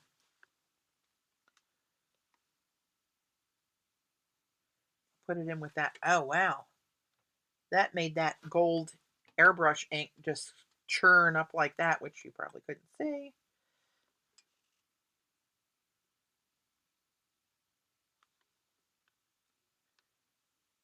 It's funny how it acts different on all these colors. The pink, it just pushes the pink out of the way. It's pushing all that pigment. It's just piling up. See this drop right here? Can you see what it's doing? See that big wad of water there? It just pushed it all out of the way. How rude. All right. Let's put a little bit of salt on there. Yeah, I had to do that $3.99 a month thing and get rid of the ads because other than that, I was going to jump. One or the other.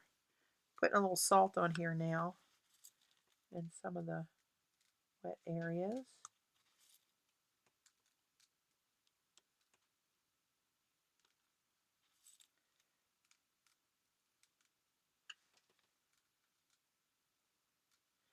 All right. So, here's the before. Oh, wait a minute. Did I get a little bit of shimmer on there? Start to see that coming up. So I'm going to blast it with some water. What the hell? But I want to try to do it strategically so that I get cool blends out of it. And where is that going to be, pray tell?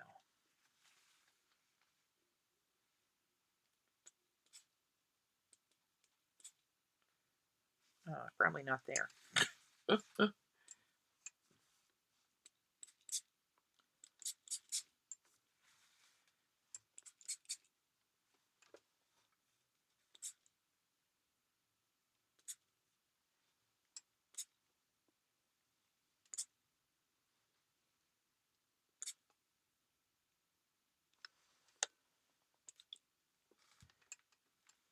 All right. May have destroyed it, may not. It's going to cook for a little while longer. I'm going to put it over to the side. We'll check back in later with that one. See what the watercolor paper's doing. So here's the watercolor paper again. Still kind of wet in spots.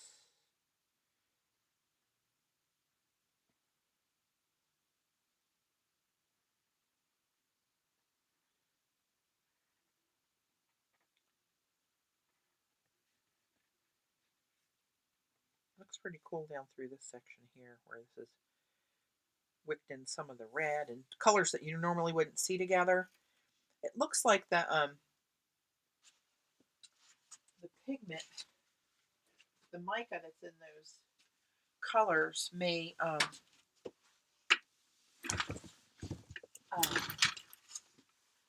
not cause mud, which still causes that color of shimmer through whatever the muddy colors below would have done. Does that make sense?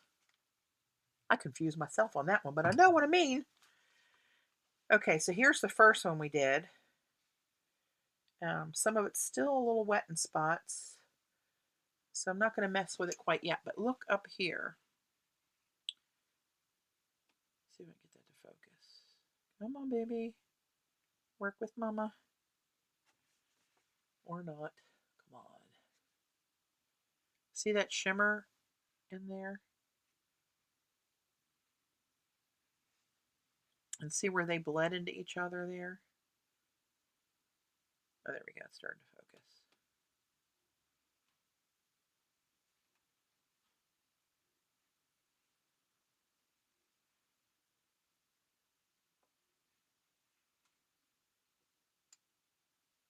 Still wet a little bit down there, but see even in the corner where it's real, you can see that shimmery and shine. There's some of that gold powder, that schminke stuff I put in there. Look at that swirl in there where that turquoise pushed that pink away. Isn't that crazy? Thanks, Lynn. I really love, now, I know it's going to sound redundant and stupid, but I love how the turquoise and the purple go crazy with each other. I don't see the other colors doing that so much. The opera pink did a little bit.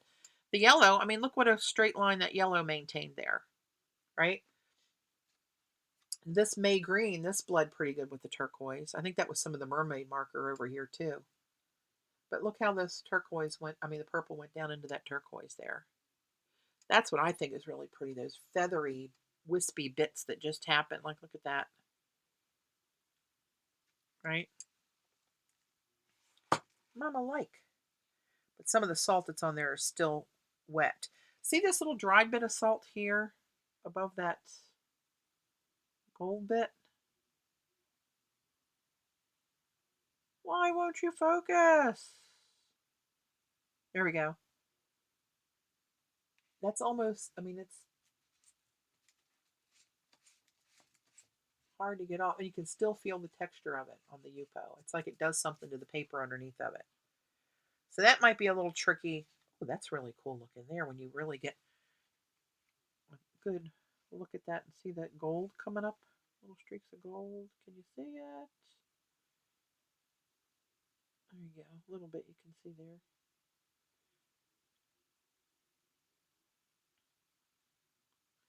But it's really interesting how some of these just go crazy and other ones not so crazy.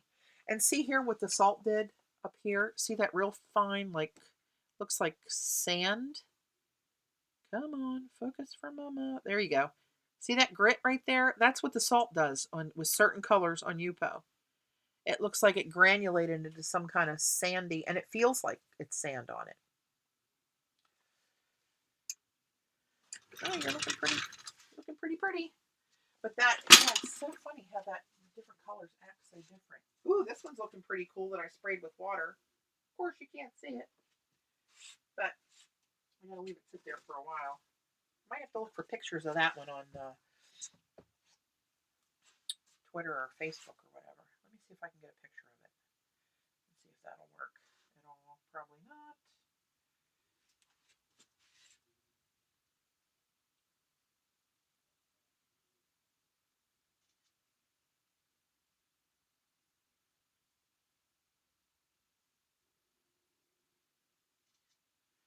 All right, let's see if this looks anything like it really does in placing.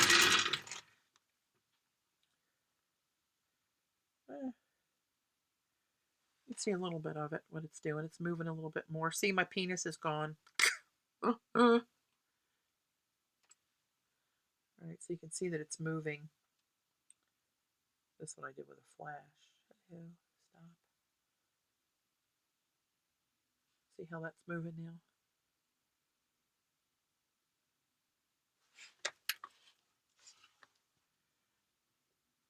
So, it's pretty cool. What time is it? 1 o'clock, almost 2 hours. Yeah, the gold, this is what that is. That gold, I have a few of them. Where the hell is this? Here it is. These are Schminka products. They're called Aqua Tro-Col. Come on. Why is it got to be this difficult?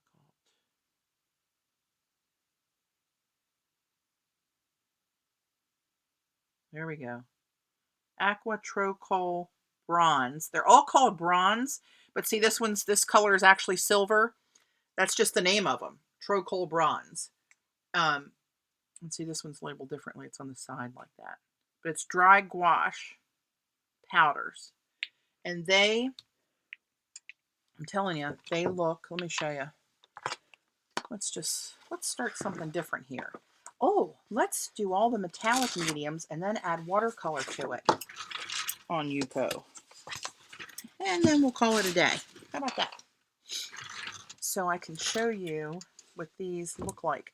And these are supposed to, I thought I read where you just had to add water, and they already had a medium in there that would make them add water to obtain brilliant bronze color. Well, it's copper, but I thought I tested these at one time, and once they dried, I went in to wipe them, and some of it came off of my finger. Bye, Kathy. Thanks for joining.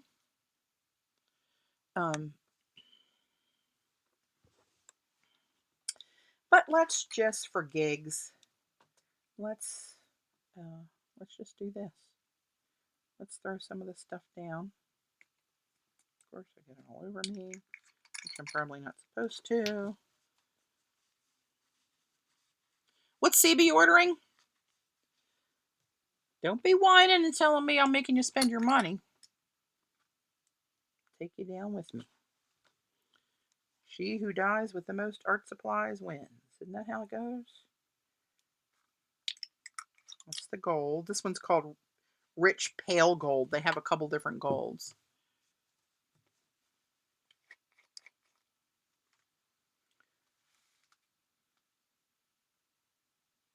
I got some of each on there. Did you get them from Blix?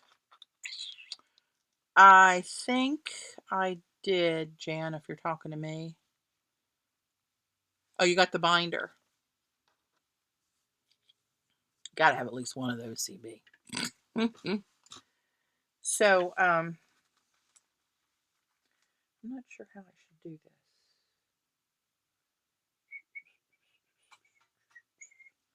I'm going to use an eyedropper so I don't spray it and poof the powders everywhere. That's what my brain's thinking.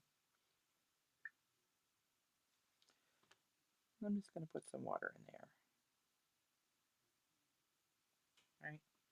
Let's do one at a time so you can really see them. And I'm going to use a different brush. Just in case. I really like that brush. Let's use this one. I like this one too, but if it does something to them, I'm not going to whine. I either got them from Blix or Jerry's. I don't remember which one had them, Jan. I've had them for a while. So let me see if I can bring in tight on this to watch how this liquefies. All right, that's all I can bring in. But watch this.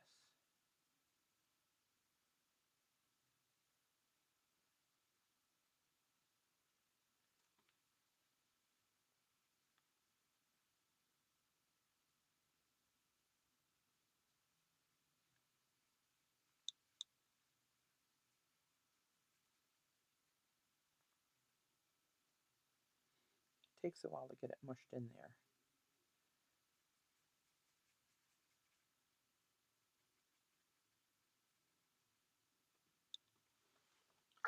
Can you see how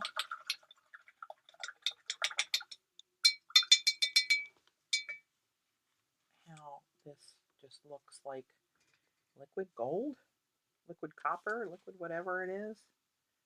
This one looks really cool when you get it.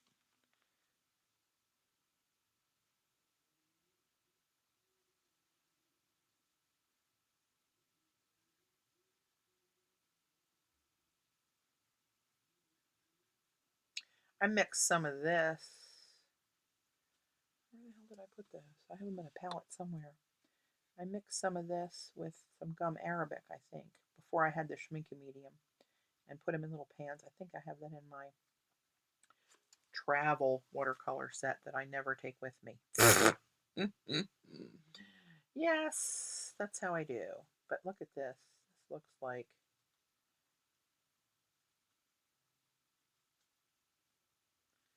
liquid gold, which literally it kind of is. See that?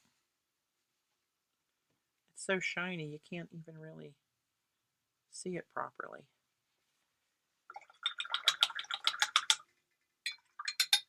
Let's get some on the silver. Kind of repels it first.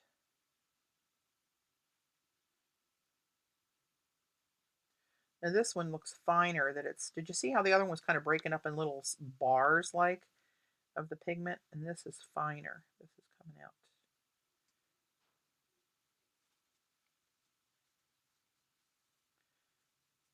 That mixed easier. And it's grainier. It doesn't look as liquid as those do. This looks, I mean, it's really pretty, but it's not got that liquid metal kind of a look, if that makes any sense. Which it probably doesn't. So now, I'm going to just start dropping in some watercolors. How am I going to do this? Maybe I'll use some of the Mermaid markers.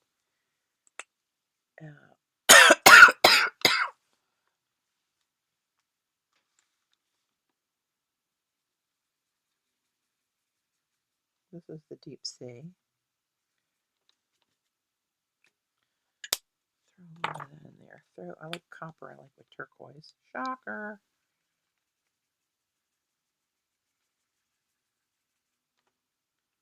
These are lovely, lovely, lovely.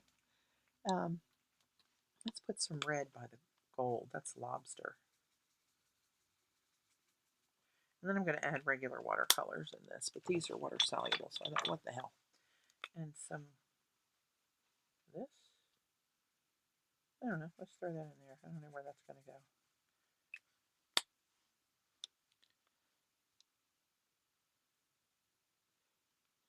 go. Okay. Now, for my next death-defying experiment, let's go get my favorite ultramarine turquoise. And let's see what happens if we start doing something like this. Probably too much copper. I don't know. You don't know until you try, right? So we're going to try. I was hoping to end on a high note. Might not happen that way. And this is cobalt turquoise. Let's get some of that in here.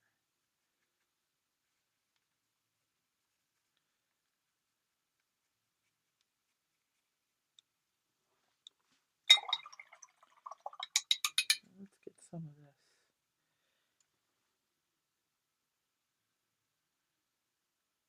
Look how that just goes everywhere.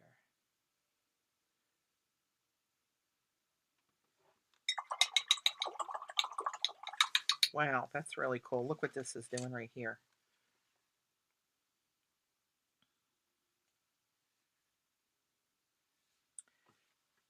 Ooh, that looks pretty yummy. I don't know. Maybe it will look kind of cool. Let's has to get thinned out though. That's really thick right there.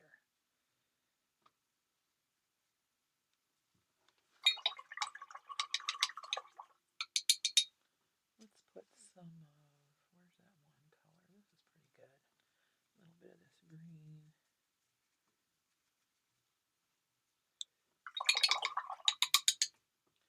And a little bit of this one. I know, I hate to bore you with the same colors, but too bad. Yeah, we're moving on. And some of these go pretty quick, actually. See, there was where I had a fingerprint on there, and it was resisting, so you just kind of take your brush, and if you scrub it like that, it can sometimes get enough of it off of there to let you carry on. Let's see, what else do we have over here? Let's try some of this cobalt turquoise, or cobalt violet.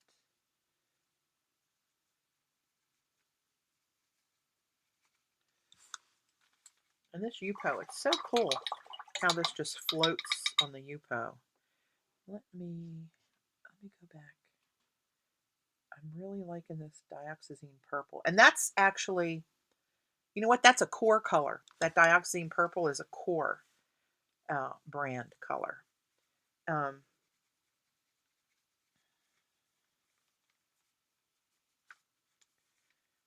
to think of it, I was thinking it was Daniel Smith, but it's not. It's not. I'm just making like patterns in here now to try to get some movement going. Now, I know. I could have a watercolor palette with like 3 colors in it. I'd be good.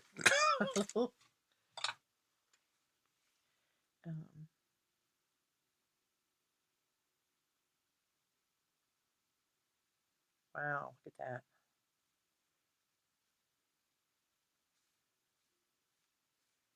Let's try to get this moved around some.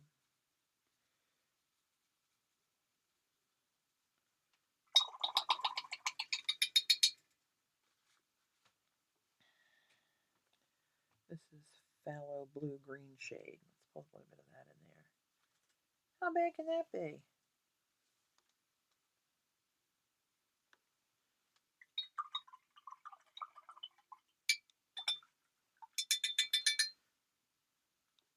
Alright, I gotta get this gold moving here. Let's see. Let's come in with some opera pink. And get this red activated. Look at that, how that just pulls that mermaid marker in there. Wow. I love you. Always wanted to be a mermaid. Now I really want to be a mermaid. Oh, you know what you guys know probably some of you do about we had a death in the family week and a half ago, I guess. Chelsea's grandmother, my brother's mother-in-law, that he's taken care of since we lost Janine 6.5 years ago. My brother's taking care of her, and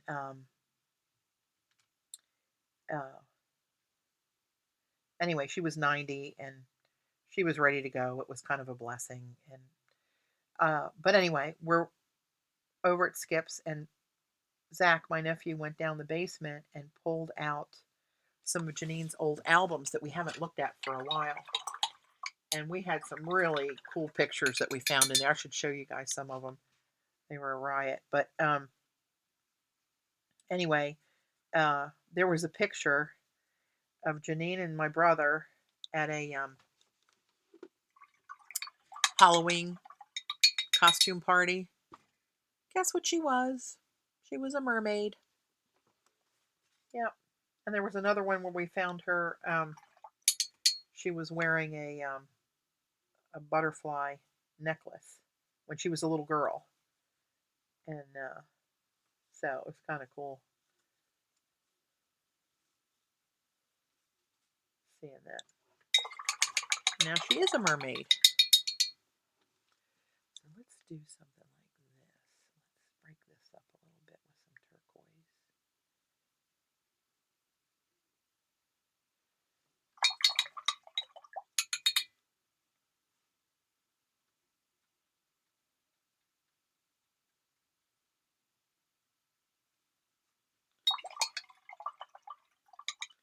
Trying to get something else going on down here.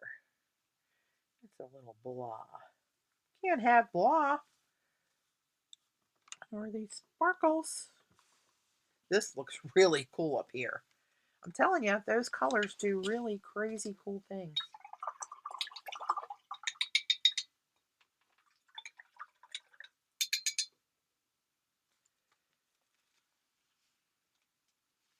Look at that. Look at that area up here.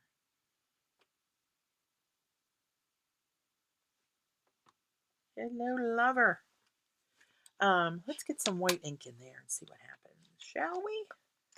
Find some wet spots still to plop a little bit in there.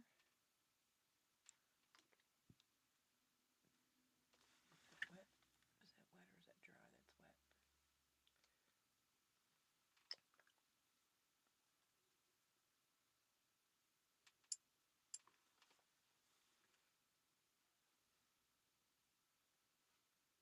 It's so funny how some of this acts. See this down here? The white went under the pigment. See that little bit of white? And it's starting to separate it again, where it's going to push the purple out and show you the blue. Crazy. Crazy, crazy. That looks really cool. Wow. I mean, this is like addicting. I'm making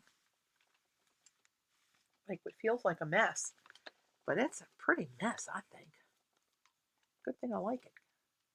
This is about as far as the reach of my talent with watercolor goes these days. But what the hell? Let's try some of this gold.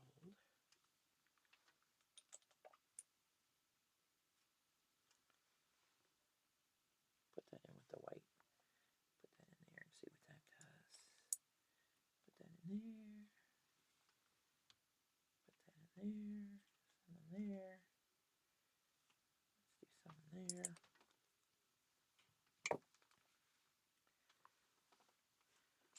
Skewer.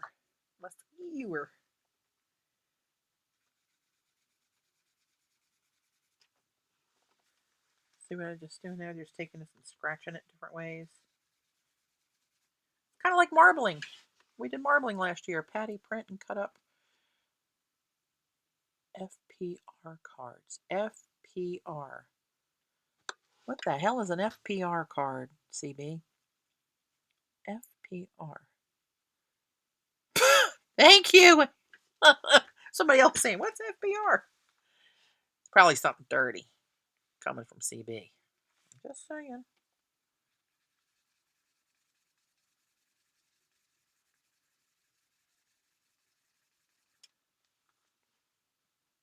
Hey, Travis.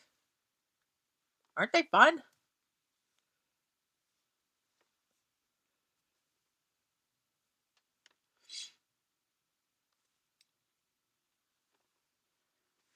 CB, I know you're up to something. I don't know what the hell you're talking about there, girl, but I got an idea.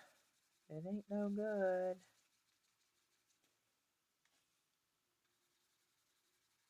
It kind of does a little marbling deal. Look at the white that I did there. And then see it on the gold up through there. See the streaks? It's not going to be what it looks like, the final cut of a business card, your contact information on the back.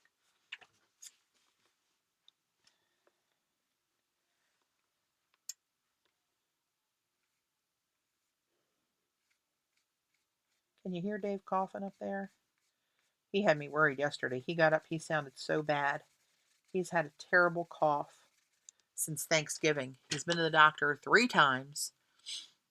Different antibiotics, went to see a specialist. He gets nasal polyps. He's had 4 surgeries on nasal polyps in his lifetime. And they gave him steroids to shrink the polyps and said he had a sinus infection on top of it. He gave him a special med and still gone, blah, blah, blah. Anyway, he started the night before last. He started to sound a little hoarse. He's got a deep, raspy voice anyway, but he started to sound a little extra hoarse. And I said, you're getting sick again, aren't you? And he said, no, I'm all right. I'm all right. He's like a tank where most men are sissies and can't hang if they get sick. Sorry, Travis, but it's true. He's a tank. You'd never, I mean, if he says something, he's like, you got to call 911. pretty much. So yesterday morning we got up and he was coughing up a lung and sounded awful. And I said, babe, you got to get dressed. We're going to urgent care. His dad and my dad both passed away from lung cancer, and he's got asthma. He's been congested like this for 3 months. I thought, you know what, we gotta do something here. So off we went. Another antibiotic, an inhaler. They wanted to give him cough syrup with codeine, but he can't take it because of his clearance at work. He can't take a controlled substance without reporting it, and it's a whole big deal. So anyway, that's looking pretty cool, isn't it?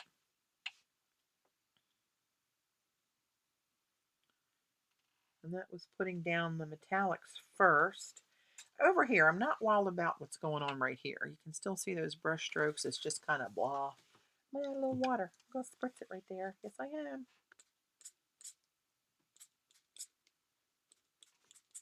And right down there. Oh, that's like instantly better. Instantly gooder. Wow. A little bit in there, I don't think would kill me. Oh, back away from the sprayer.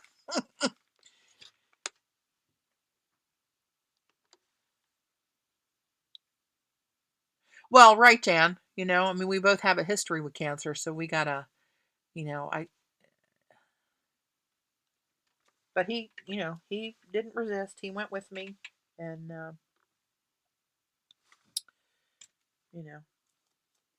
see how he's doing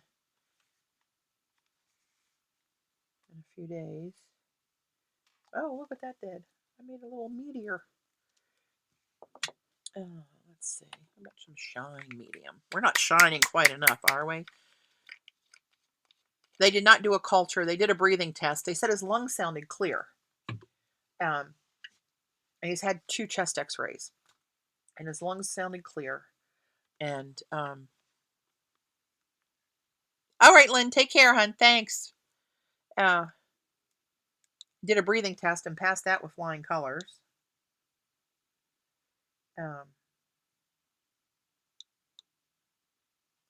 Drop of that shine in the middle of that white. See what happens there.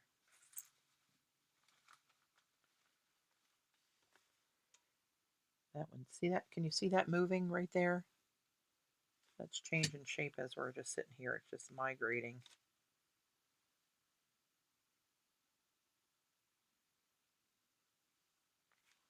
You can't hate this. You just can't. You can try.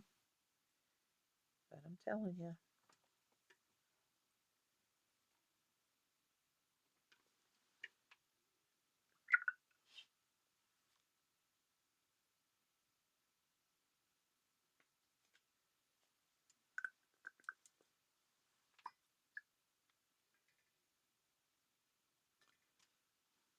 Right, Jan. Yeah, if he didn't want to go, he'd say, no, but, I'm all right, I'm all right. But he went. He knows I'm not a bossy broad, but knows that not going to have him be sick either. I'm not doing anything about it. Wow, that's pretty cool, isn't it? If I must say so myself. That looks cool where I did those zigzags and it all kind of melted and did other stuff. I'm trying to evaluate, see what else I want to do, if anything. Let's let that run a little bit. Oh, look at you.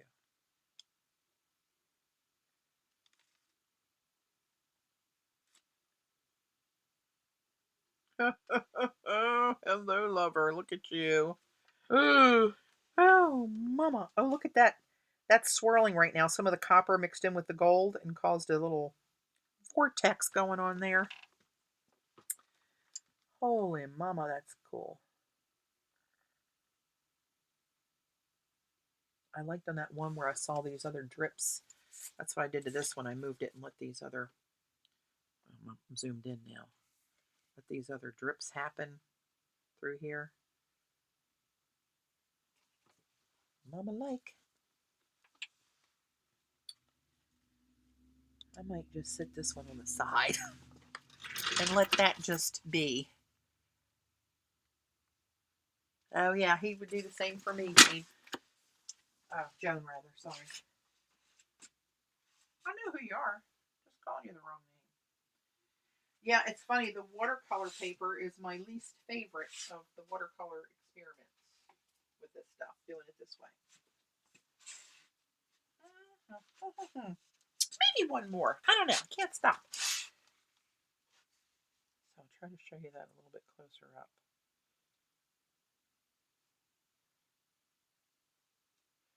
That's going to be some really cool areas on there, I do believe. All right. And I don't care that purple and turquoise. You gotta agree. That's a pretty cool combination. Do I have more? Oh, you know what? Let's do one more. And I've never used this. I've had it. But this is translucent UPO. And I've never used translucent UPO. So let us do it now. So you can kind of see that. You can see through it a little bit. Yeah, and you can see my mess on my desk underneath of it. See that? So let's see what happens when we do all kind of craziness to it. And let's go back to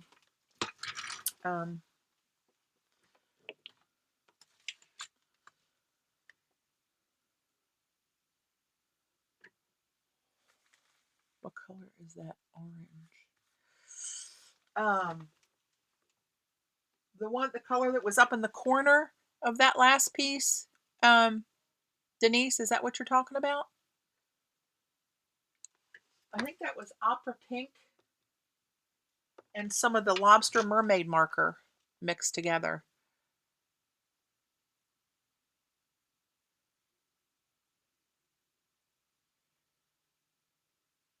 Yeah, it was the lobster mermaid marker from Jane Davenport, one called Lobster, and opera pink mixed together. The bottom left.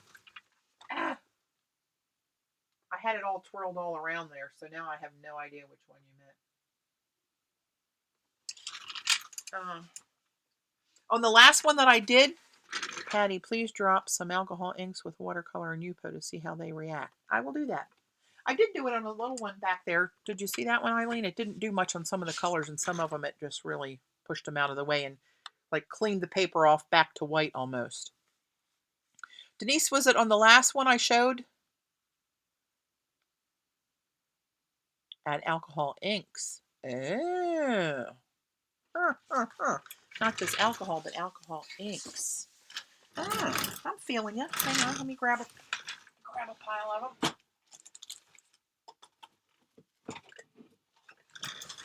I'll just use these. Alcohol inks. I'm sorry, I was thinking alcohol. The last one. Okay, let me get the last one. Wow, this is changing already. Do you mean that little bit in the corner right there? It does come up more orange on camera than it is in person. But that, if that's what you're talking about, that is opera pink, Daniel Smith watercolor, mixed with a little bit of the Jane Davenport Mermaid marker.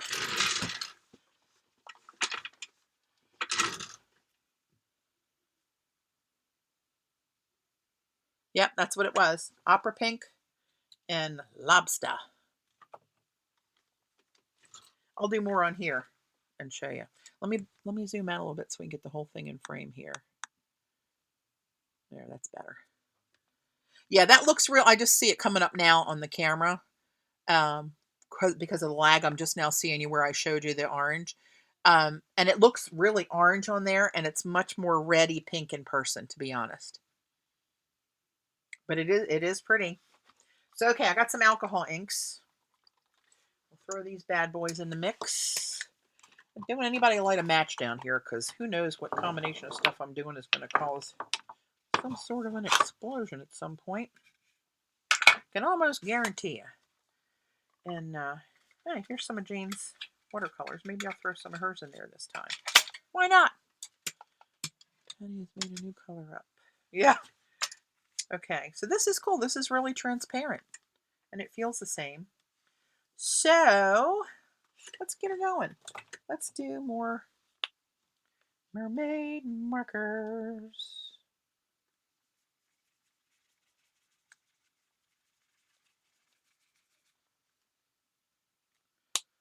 And let's put some of the purple one in.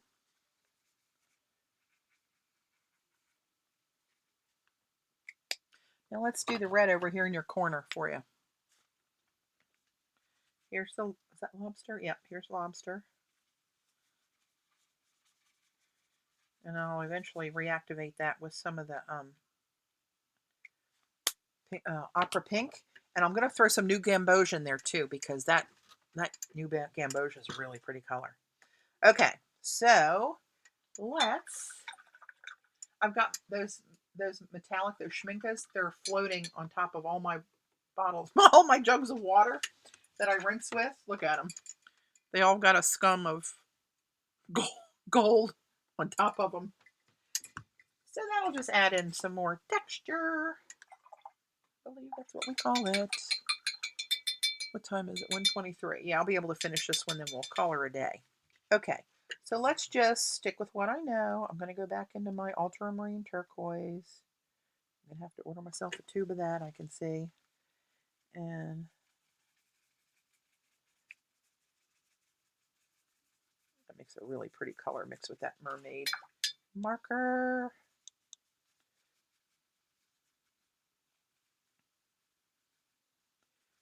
And now let's get some of the core dioxazine purple.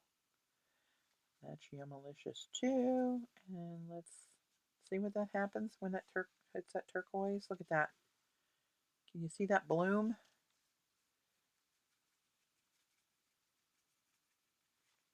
That's really, really heavily pigmented. Look at that mixing with turquoise. Wow. Let's get a little bit more water in there. Get that moving a little bit more. I'm going to drop some. Get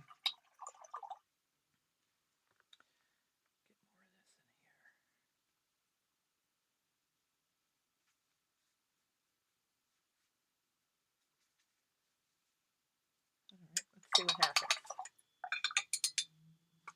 Let's see what happens with some alcohol. Let's go with this light pool color.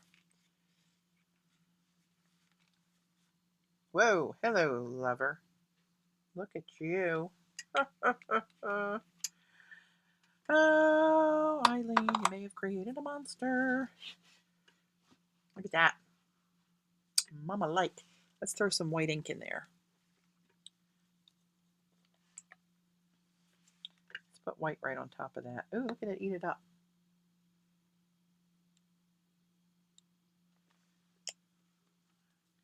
Now I'm going to get some of my primary elements in there while it's still wet. Let them bleed through. Give it a little bit of shimmer. A little shine. Oh, Mama, look at you.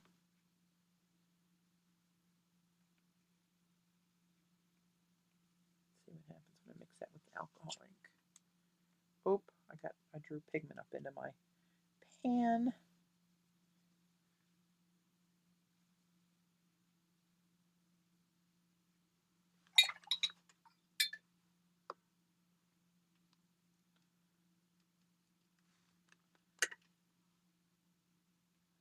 This is African jade. Look at that white mixing in through there. It buries itself, but I'm going to drag it back out and make it be happy.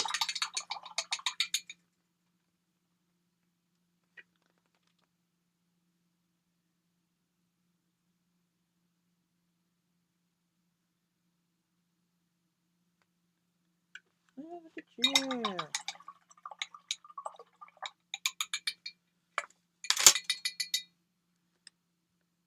Somebody asking about Yupo. Yupo paper is plastic. It's not like any other kind of paper you would Not made out of wood or rag or anything. It's plastic.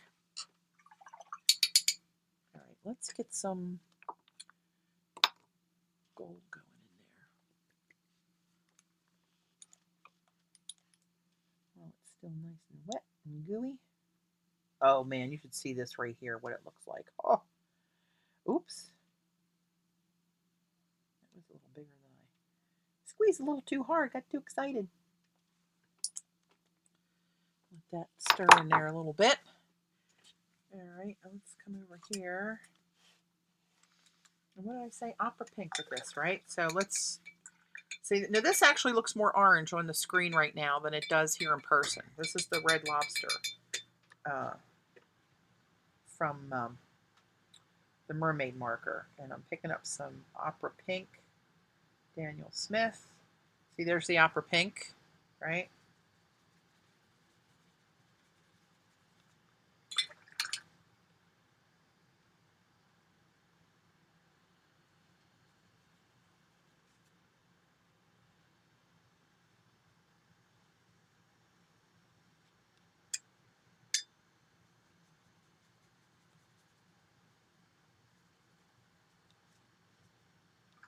Now I'm going to grab some New Gamboge.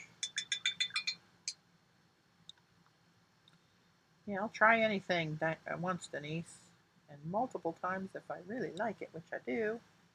Here's New Gamboge. That's going to really bust that pink into a brilliant orange. Let's get it with some of this red and see what it does. This is Daniel Smith New Gamboge.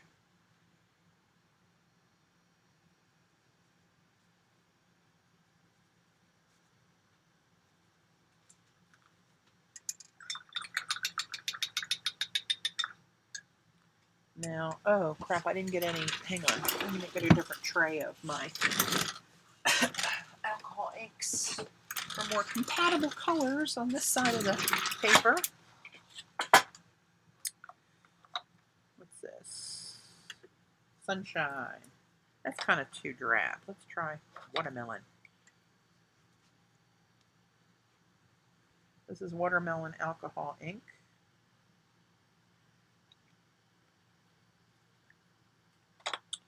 And maybe, let's see, do I have red pepper? That's watermelon again. Some of these are so funky. Lemonade. Wow, look at that. Look at that pushing those white, pushing that out of the way and making white circles around there. That's lemonade on top of it.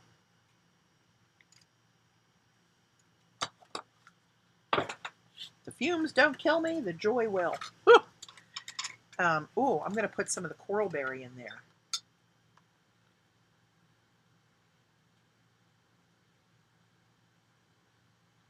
Well, that's still wet. Give you some little shimmery fun bits.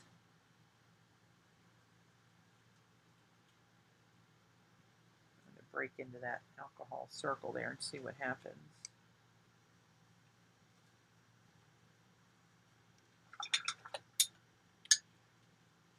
Jamie, hi. Yeah, that gamboge is really yummalicious. It's a pretty color.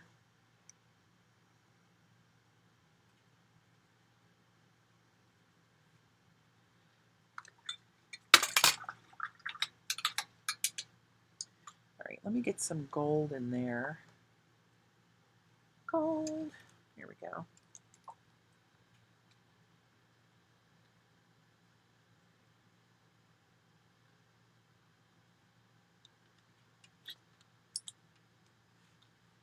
Gold and like this. Oh, that's making a pretty shimmer. This kind of really broke that up. Ooh, now what I'm going to do in the middle. Oh, let's do some of that crazy green.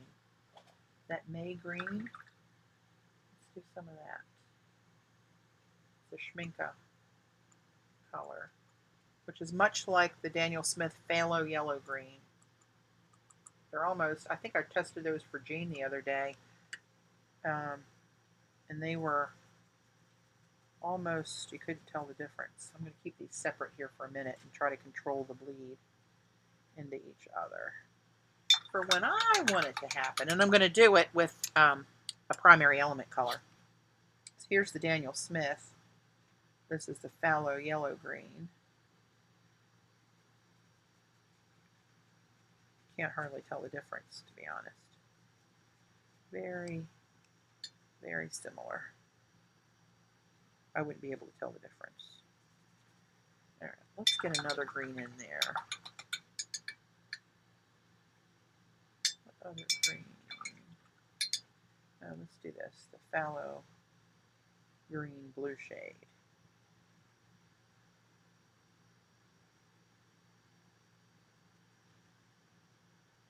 All right, now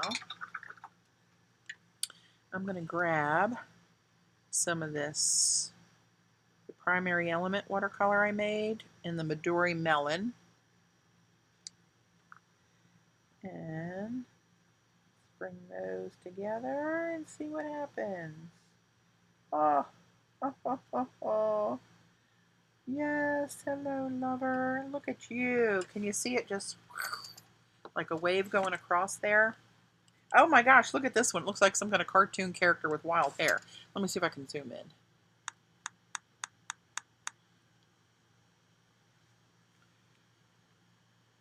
I don't want to move it too much because it's doing its thing.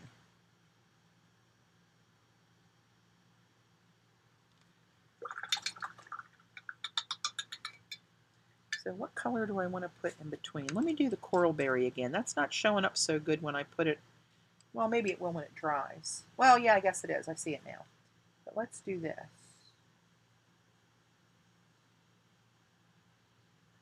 And I know orange and green isn't something that you normally want to mix, but I want to bring it together, and with all this shine in there, it does cool stuff that you wouldn't expect it to do. I'm not wild about what the alcohol ink did over here on this side.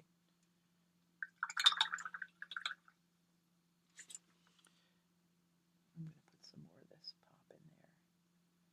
That's the Midori Melon.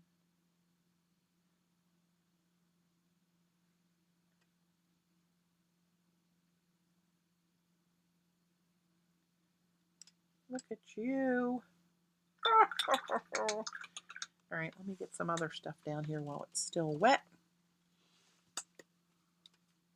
Oh, yeah, that's total bedhead. I'm saving my shower for before our company. Give me time to get all this crap off my hands.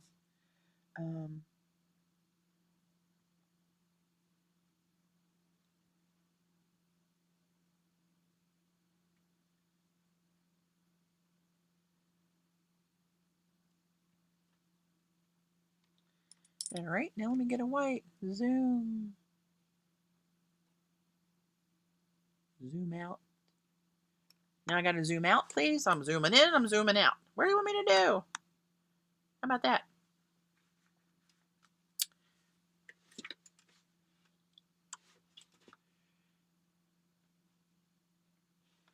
Okay, well, let's get some white in there.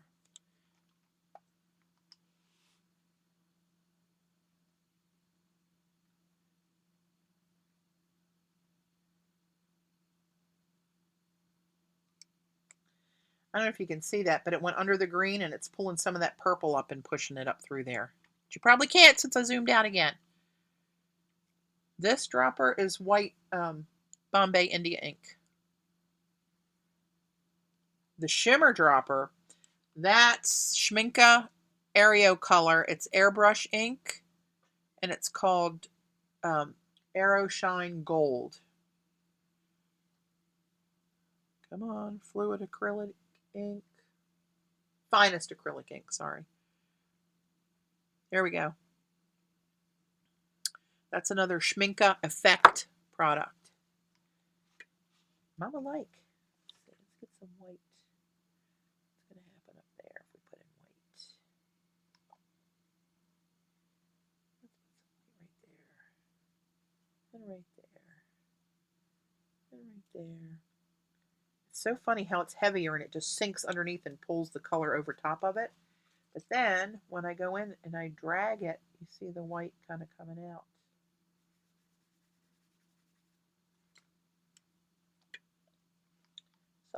Sometimes not. All right, what am I going to do to this? Seems like there's something missing. Oh, I said I was going to use these and I didn't. That would make me a fibber. Well, I'm not going to do it now. But I think I might let this move a little bit.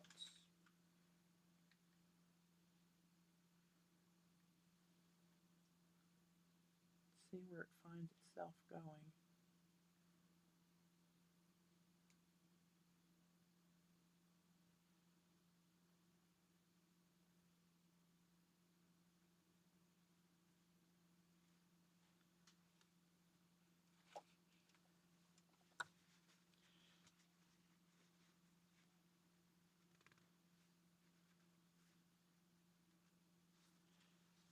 Okay, that's a little better, I think.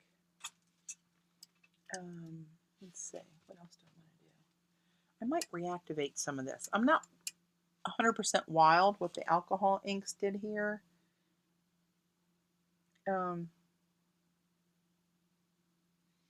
It's not bad, it's just different, I guess. And it pushed away all the shine out of the way. So there's areas of flat dullness there. And why should we have dullness in this world?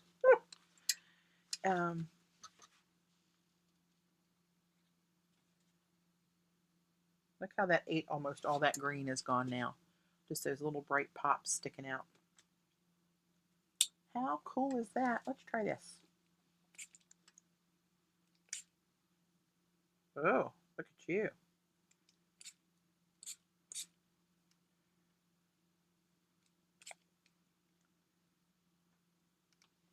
I got you moving around again. Put it on the, see, it just beads up on the red. Isn't that funny? This, it's making it go crazy. And that, well, this one just resisted, and this resisted actually. This did nothing. Got nothing happening here.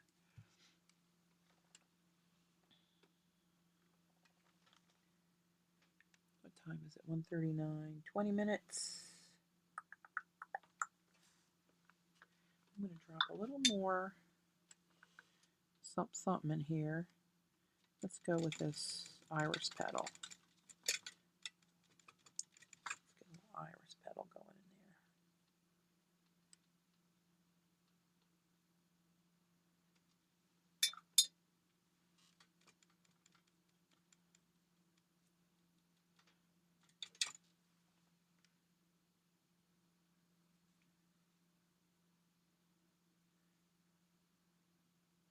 Oh wow, look at that, where it hit that little bit of white ink and went over that alcohol. Groovy.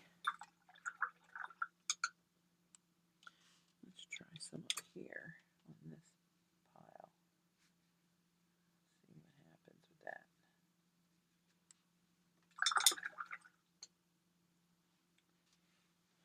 with that. Hello, lover. Look at you. I'll post pictures of this when it's dry and I can manipulate it around so you guys will have a better view. Try more of this coral berry. Oh, that hair is lovely, isn't it? I just saw it on camera. I'm a beauty, let me tell you. Yep.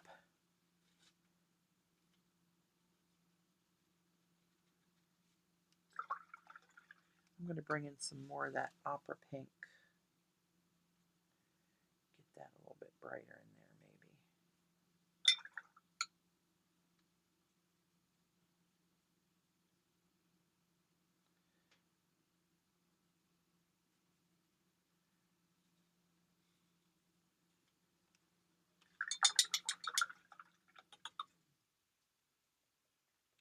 maybe. Is the UPO raised up off of Patty's desk? No, it's not. It's laying on my desk. It's laying on my underpaper, but it's translucent, so you might see a little bit of the shadows underneath of it that makes it look like it's raised up, but it's not. It's sitting right here in this. It's sitting right here in this paper. No magic. All right, this baby's really wet now. Let me get some of this down here.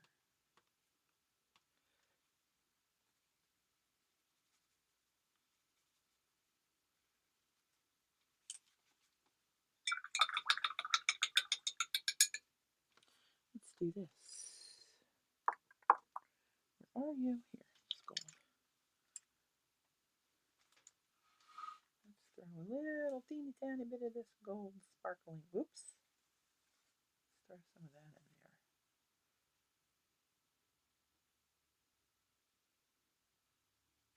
It's like magic.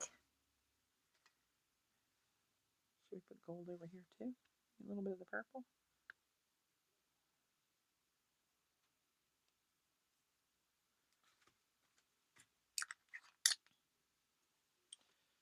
All right. Hey, Lilith. I want to get this mixed in a little bit more. Some of that dry powder on top of there. That's just going to go fluffing around. That's okay. This one's a little dry powder on top. My underpaper is looking pretty sparkly and shiny.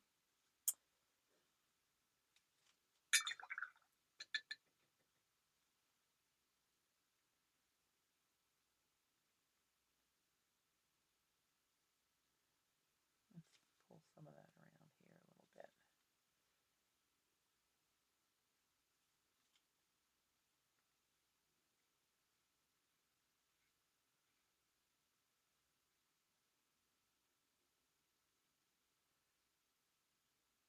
It's fun just playing with this stuff and watching what it does when it moves. It's good for simple-minded people like me. Lilith, I am playing with watercolors and all sorts of mediums, alcohol inks, powders, shine mediums, acrylic inks on Yupo, and just seeing what they do. So let me go pull the other ones up that we did. If I can. Removable. I'm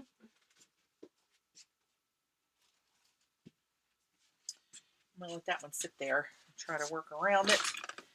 So here's the first one. I'll try to get more of the salt off of here.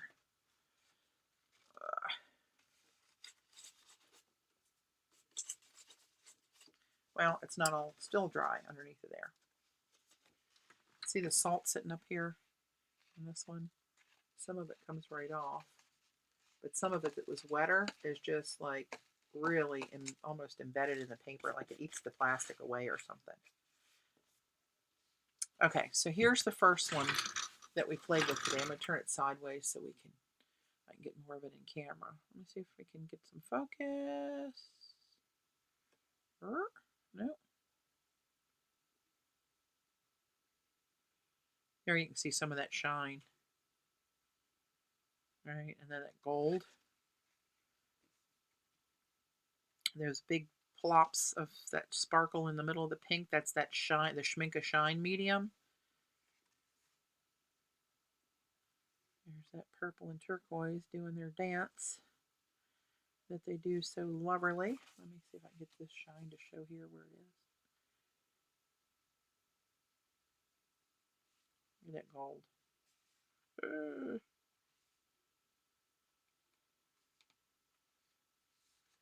Look how these just kind of got all swimmy in there.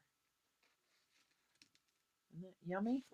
Now let's see. Let me take this gold. A little bit of it's coming off of there.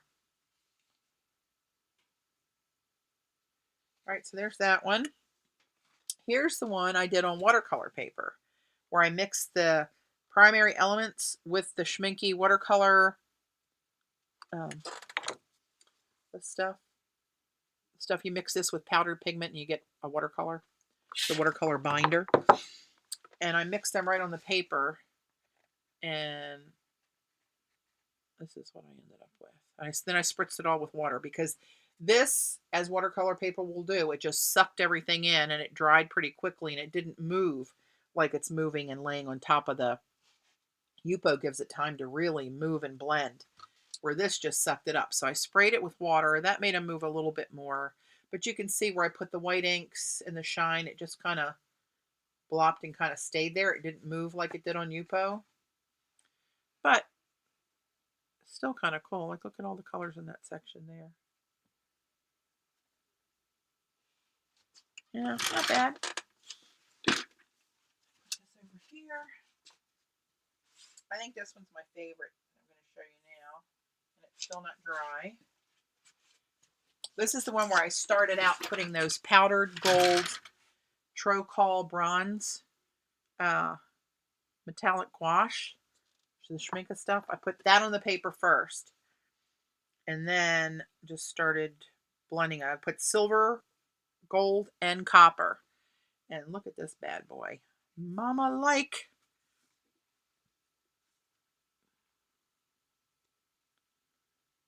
Still some wet spots.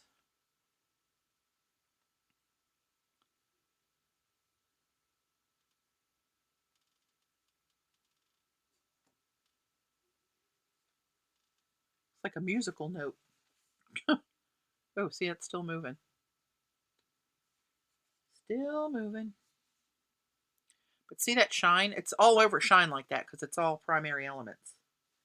No, it's not all primary elements. This is some watercolor, but I added them back on. Plus the Schminke stuff.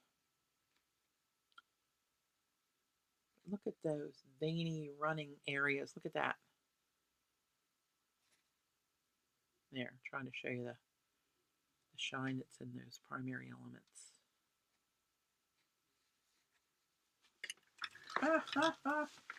Yes, I like that one. Now this one,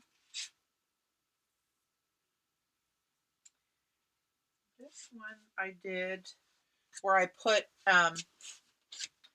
down some of that Schminke watercolor medium and little plops all over the paper. Then I sprinkled primary elements in the little jars. Right, these little numbers here from colorart.com. Come on, focus. There you go. They're in little shaker jars. Leslie sent me a bunch of those to play with. So I put down drops of the Schminke medium. I sprinkled them with that all over the paper. And then I just started blending them. And then I added some of the shine medium. And I added some white ink. And I added some salt. And I think I spritzed it after that. And you can see there's some puddles that are still pretty wet. But see where this is going. Look at that hot pink.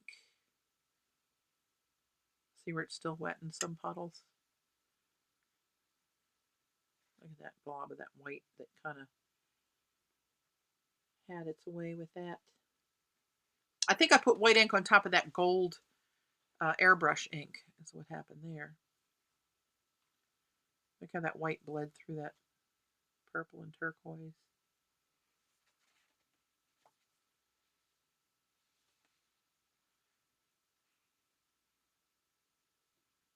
I'll be able to take better pictures of these when they dry. But anyway,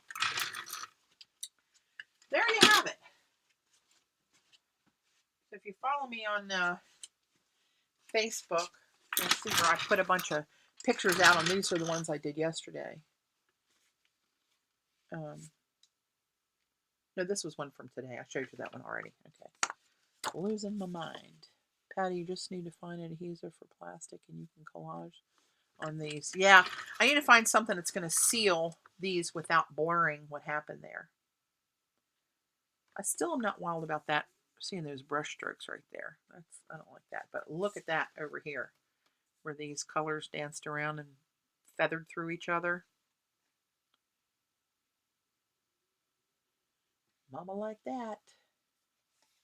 This is the one that looks like a hand holding the moon or something.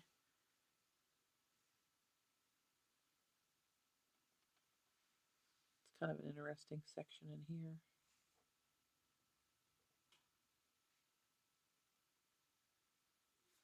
Right, there's that one. This one I did with the that palette. It's called Palette is the brand name. It's an ink pad that has adhesive instead of ink on it. And you stamp your images and then you lay foil on them and then brush it off. Well, it didn't work that great. I didn't have enough. It wasn't inky and wet enough, I guess. I don't know. But anyway, here, this one you can see the effects of the salt where it's actually dried now.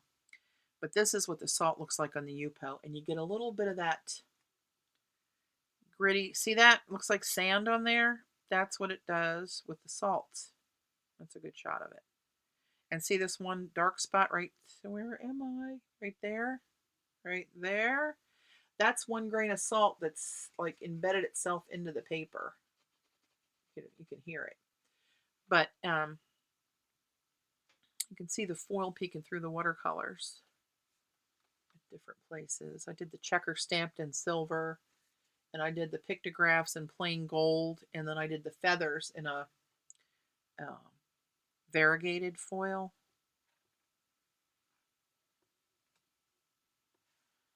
You can see the primary elements shining in that little corner up there pretty good. And right in there, see that streak down through those pictographs? And all over in here, they can see it. Oh, I love you.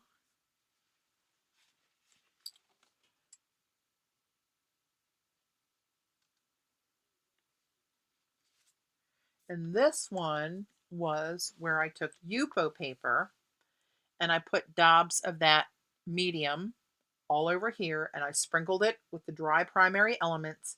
I mixed each little pile with a palette knife. And then I took a wet brush and I just started to blend the colors. Then I dropped in some of the inks and some of the white ink and some of the gold shine and different things. And then I took a skewer and kind of raked through it and did that scratchy thing that you saw me do earlier. But look at the difference from what you saw on the watercolor paper. Let me bring them together here. I did the same thing on both of these papers. Completely different outcome. This one I showed you on the watercolor paper, I did exactly the same thing as I did on Yupo paper. And look how much more they ran and mingled. Look at the texture that came up. Focus, focus, focus.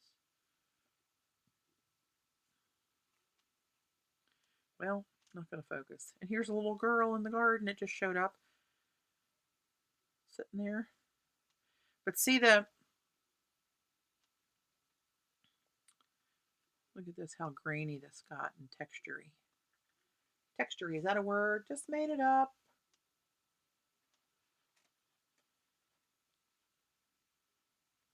And then after it sat for a while, I sprayed it and let it just move more and tipped it a little bit so it ran. You could see where it ran a couple places. But this, I did the same exact thing as this. I mean, it's pretty, it's shiny because of the primary elements in it, but look at the difference. All that texture in this is really, let's see if I can get it up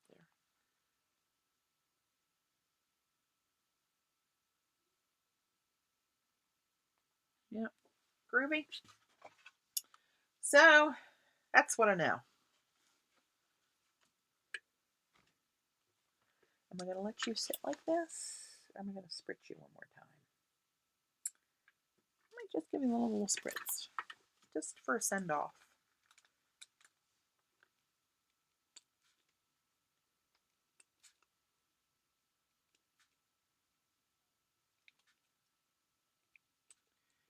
You know what they say is one of the biggest skills, circles punched out of this would be beautiful in collage. Oh, yeah. Or on a card or anything.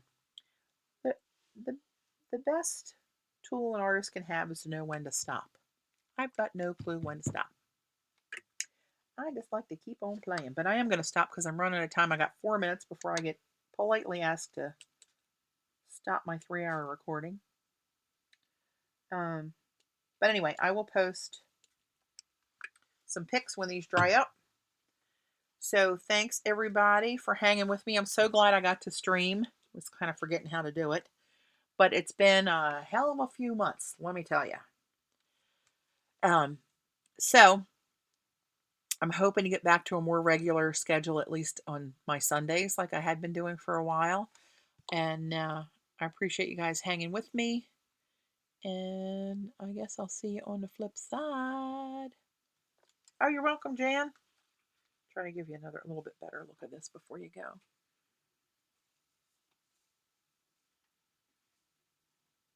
I don't want to tip it too far because it's some real wet places on there. I don't want them to completely run. Oh, like they're doing right there. Oh, gets away from you. Now let's just let it run. What the hell? Okay, stop running. Back away from the paper. All right, guys. I'll see you. It's going to take me a minute to sign off before I got to name my video and all that good stuff before I get off of here. And if anybody's interested in coming with us to Maryland this summer that's not already signed up, I have a few more spots left. So contact me and I'll send you the information that you need. And we will do something again soon. I hope.